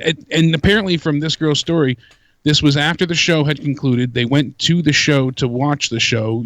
At whatever the event was that night. I think it was Hell in a Cell, and he was at the same convenience store they were. Right. They all went to the convenience store to get a bunch of shit, or I'm calling convenience store. It could be a chain store, whatever. But they went to this store to get stuff. By the way, going back to Cockmeister, I agree with you on the 410 donation. I got another one coming in. Give it a hell yeah! Do a political podcast, please, and the IDW intellectual dark web is great. The refuse to censor anything Dave Rubin, Ben Shapiro, and Jordan Peterson are awesome for it to but do. I really like those guys. A political podcast, that shit is popular. ATM, I'm releasing mine soon. Sav King, thanks, man. I'll do one with you if you want. I really like those guys. I used to think that Ben was a cunt, but now I respect him. I don't agree with him on a lot of things, but I think he's a very smart guy, and I enjoy him, even though he's a little bit of a little bitchy dude, but I like him. I like him, though. I think he's savage sometimes, and I like that. And as you know, I'm an independent, so I'm not a threat to anybody really politically. I used to be a liberal, now I'm an independent, you know what I mean? So I respect both sort of the traditional sides in the middle, and then maybe different minds of thinking is great. But I definitely do not like the extreme of either party. I think both the parties are criminal at this point, pretty much.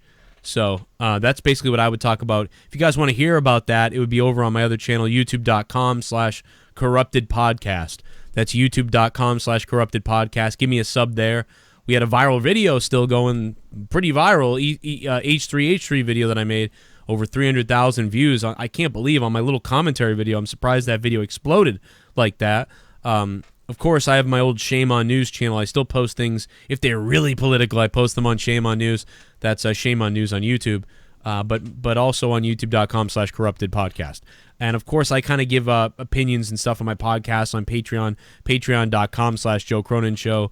And anybody's welcome to come on there or to send me messages, or you want to talk, or you want to send me your opinion on stuff. That's cool, man. Like, the best thing in the world is to discuss things. I change my mind all the time, so maybe you can change my mind or give me better insight since I'm a fucking moron. You know what I mean? We can figure it out. But the worst thing in the world is fighting and hurting people and silencing people and stuff like that just because we hate them. Even if you think somebody is... You fucking really hate somebody's opinion really badly, the worst thing still is to censor them. You can't do it. You can't cheat to win. You can't do it. I would never cheat to win. I want a fair referee refereeing my game, and I want a fair debate and a fair ability for everybody to be able to throw their opinions out everywhere, even in public forums, and without having to call hate speech on somebody who just doesn't have the same opinion as you. You know, but that's it. That's my take on that. But going back to Raw, I give it a 4 out of 10. I agree with the guy before. I think that's I think he's dead on with that shit. And as far as Seth and Roman, again, I don't have enough evidence. They say they were being stalked when it comes to this situation. Yeah, see, the thing was here, like, I just to make that clear, she said my dad cared less about them declining him for a photo that he never asked for. He, you know, because all he did was take a picture of them from afar. Same thing with Braun and Alexa, the pictures from afar. Yeah. And when he took their photo, obviously he was obvious about it. He wasn't discreet. That's when Roman said, you know, something about, you know, them being in a cage. You know, I'm not in a cage, whatever he had said. I said before. Roman said, you know, I'm not an animal in a cage. Stop taking pictures of me. You know, it's not funny. But everybody else was okay with it. And I guess Alexa and Braun approached him after the fact and said it was fine for them to be photographed. So, Jesus. But her father's problem was not with the fact that he got snapped at by Roman, was the fact that these two children got denied by Seth Rollins to take a picture with them. And, you know, some people are blaming the father and saying, you know, basically, you know, you have to be ready for disappointment. But, and I get that, but these are two children, and somebody said it really well here. So the one time a kid sees their heroes in real life, they're not supposed to ask for a picture. They're celebrities. With that comes a certain, you know, set of responsibility, like taking a quick photo and exchanging a kind word with a fan who pays your salary, or the parents. And not do, just you that, know? they're like hugely celebrities to these kids. This would be they're, like they're if, heroes. This would be like if fucking Thor, like if Chris Hemsworth was in like, he was shooting for Avengers and he was in a Thor outfit, and Black Panther and Thor were in costume stopping at a convenience store really quickly, and the kids walked in and they saw them. It would mark out, dude. Anybody would. Adult men would mark out. So even for that, you'd be like, oh fuck, it's fucking. And you know what's funny is people would really mark out for that. They'd be like, oh my god, it's fucking Black Panther and Thor. Like, people would freak out. It's like, dude, you gotta know that. Remember, I was watching Funny People. Remember that episode? Remember that movie Funny People? And I remember at the end when Adam Sandler his character doesn't die or whatever it is. And then Eminem's like, I think you fucked up, man. I think you should have just let yourself die because this sucks. He's like, I can't go to Best Buy, I can't go to Walmart, can't go to Chuck E. Cheese, Kmart, nothing. Everywhere I go, I'm recognized. Like, that's the funniest scene ever. Like, in a movie, randomly, Eminem in that movie. I love Funny People. I know Funny People is like a weird movie because it's like, it's really funny, but then has some really dark shit. But I just love the fuck out of that movie. And there's a lot of funny scenes to me, but that scene was really funny. And the only reason why I think Funny People didn't do well, I've said this a million times, is because it was marketed as like a stand-up comedian comedy movie, but it ended up like having a very dark like thing going on in it. And it was like really weird. But I love it. And it's like up there with Grandma's Boy with me. It's below that, but it's up there with Grandma's Boy in a way. But as a comedy / drama, it's really weird. But yeah, that Eminem scene kills me, dude. But he's right, you can't go in. But Seth and Roman, you got to know that, man. And whatever. But again, I like, to them, so is this family saying they didn't stalk them? Yeah, not at all. It's just the father that was there after the pay-per-view, and he took a picture from them afar. Didn't Seth say they were being stalked, though? That's what they, I guess, had made it sound like, but that wasn't the case. At least her father claims that wasn't the case. He was at the store and saw the wrestlers walk in, took a picture of Seth first from a distance, took a picture of Roman first from a distance, and Roman had given him an attitude about it. And when he was taking a picture of Seth, that's when Seth told the two kids no, that he wouldn't take a picture with them. Jesus.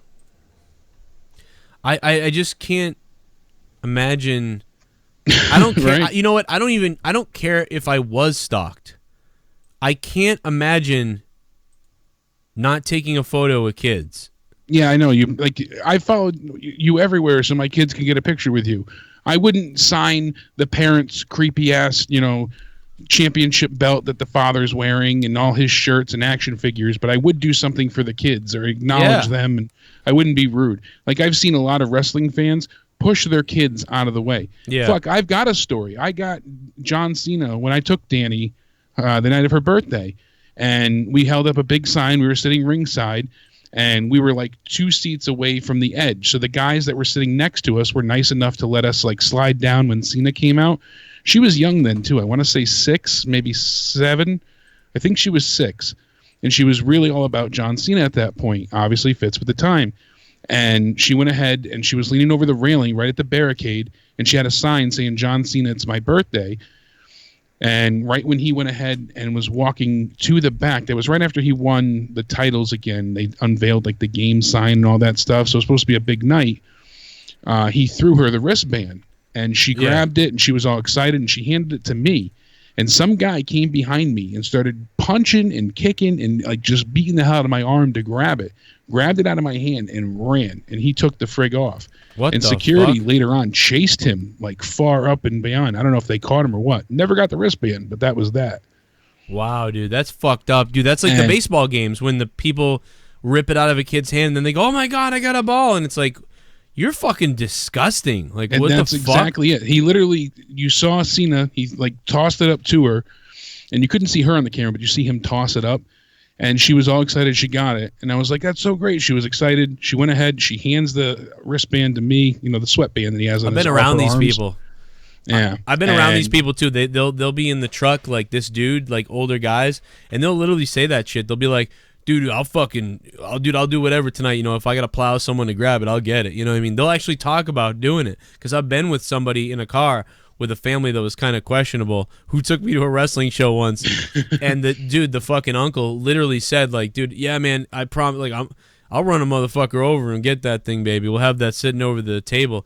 Like, and you're like, damn, you're a fucking piece of shit person. Yeah, people are insane. People are fucked up. I mean, this guy out of nowhere, because people were already leaving. Like, this is right as the main event was going, like after the overrun. So the show was already essentially, Raw was off the air. And it was like just, everybody's walking away, and the guy just went ahead and came right behind me and started like hitting me in the back and grabbed the thing and just pulled off and booked it that way. And by the time security knew what was going on, he was gone. Like, somebody chased him up that way. But if I woke up Danny right now, she would tell you the exact same thing. I swear to shit. So no lies whatsoever. No exaggerations. I was so upset for her. She wasn't that upset. She was just like happy that she got to see everything. And dude, oh my God, dude, I would have punched that guy in the nuts. Somebody, Ahmed, in the chat said, keep reading her tweets. She's a cunt. She just wants more followers. I don't know who she's talking about. The person that typed this. The people. The one that the Veronica girl that I was talking about that her father saw. I don't know. Oh, okay, maybe. From what I saw in the beginning. Maybe she used. Maybe I was wondering if maybe somebody used the pictures on somebody else. You never know. And then one of the people from Saudi, one of the higher ups, had sent out a tweet, I guess, saying, "What is the World Cup that no one talks about this?" I know the translation obviously isn't great because they're translating Arabic, but it's a picture of Hulk Hogan, and they're talking about the Saudi event coming up. So something to do with that. Remember we said the World Cup tournament that's coming up at that show? And there's a picture of Hulk Hogan, so they tweeted it out. I almost really believe he's going to be there. I almost wonder if they're not even going to announce it here, like, but he'll just show up there because the Prince wants him there. It seems like it. Ringside News was talking about it. Very stale, very corporate. The Then Now Forever they have now, it just seems very office and corporate. That's what I said. You know, they have it on the skyscraper-like buildings, and it just seems very uninspired. Yeah, the old one. That was the best way I could explain it. They said Turki al-Sheikh, the chairman of the General Sports Authority in Saudi, recently sent out a tweet including a picture of Hulk Hogan with an interesting and somewhat vague cryptic message. When translated from Arabic, it says, "What is the World Cup that nobody is talking about this?" It's a very strange remark with a picture of Hulk Hogan attached. Huh. So, you never know. He might just make a return to present the trophy maybe, but still, I have a feeling, like you said, they're going to have him at the event. So fucking K-Dog in the chat. Fuck the Saudi prince. Jeez. Yeah, fuck him, man. But no, we got to get out of here. Jake, that's about it, guys. I'm sorry my computer crashed tonight and there was a big hiccup. Thanks for hanging out or coming back despite all this BS. Yeah, Ahmed, I agree. She might be doing it for followers. We'll see. I wouldn't be surprised about anything nowadays. She might be playing it up more, but even still, I believe the story because it matches up with other people not being bothered by it, and I can certainly see there's other people, you know, with tons of testimony about Roman and Seth being dicks and not being, you know, willing to, unless it's for their autograph stations, being, you know, willing to do things for fans. So I agree. Well, that's it, man. Let's get out of here. We'll see you guys tomorrow night for the SmackDown review. I'll have a couple podcasts out tomorrow on youtube.com/corrupted podcast YouTube channel. And of course, I'll have some out on Patreon tonight and tomorrow. There's a Morning Madness up, patreon.com/Joe Cronin Show. Make sure you guys follow me on my new Twitter. It's down right there at Corrupted Pod on Twitter. And I have posted, pinned to the top of my Twitter on Corrupted Twitter is the song Lil Suicide. The song is up on Twitter on Little Suicide. So it'll be crazy. You'll be able to download it on Patreon tonight. I'll have it up on Patreon for the patrons, patreon.com/Joe Cronin Show. And that's it, man. We'll see you tomorrow night for the SmackDown review. Also, go listen to some of the shit that I have up on Corrupted that you might have missed. I got a ton of shit on Corrupted. We got, we made fun of mumble rappers. That's up. It says it has 15 views. It really has like fucking way more than that, but what the fuck is this? It's 20 minutes of making fun of mumble rappers. My opinion on the NFL and the sacks and the rules with the quarterback tackle is fucking horrible. A bunch of shit is on there. And, of course, a couple of new free episodes of Corrupted went up on iTunes from months ago. Episodes from 5 months ago are going up on iTunes. Just search Corrupted Podcast on iTunes. And I think I plugged just about everything I could. Thanks to everybody who donated tonight and supported my show. Thank you, guys. We're getting closer and closer to being able to do a whole lot more here. Looking at houses, but we're real close. Thank you for that. I'll see you guys on Patreon and Twitter and everywhere. Goodbye.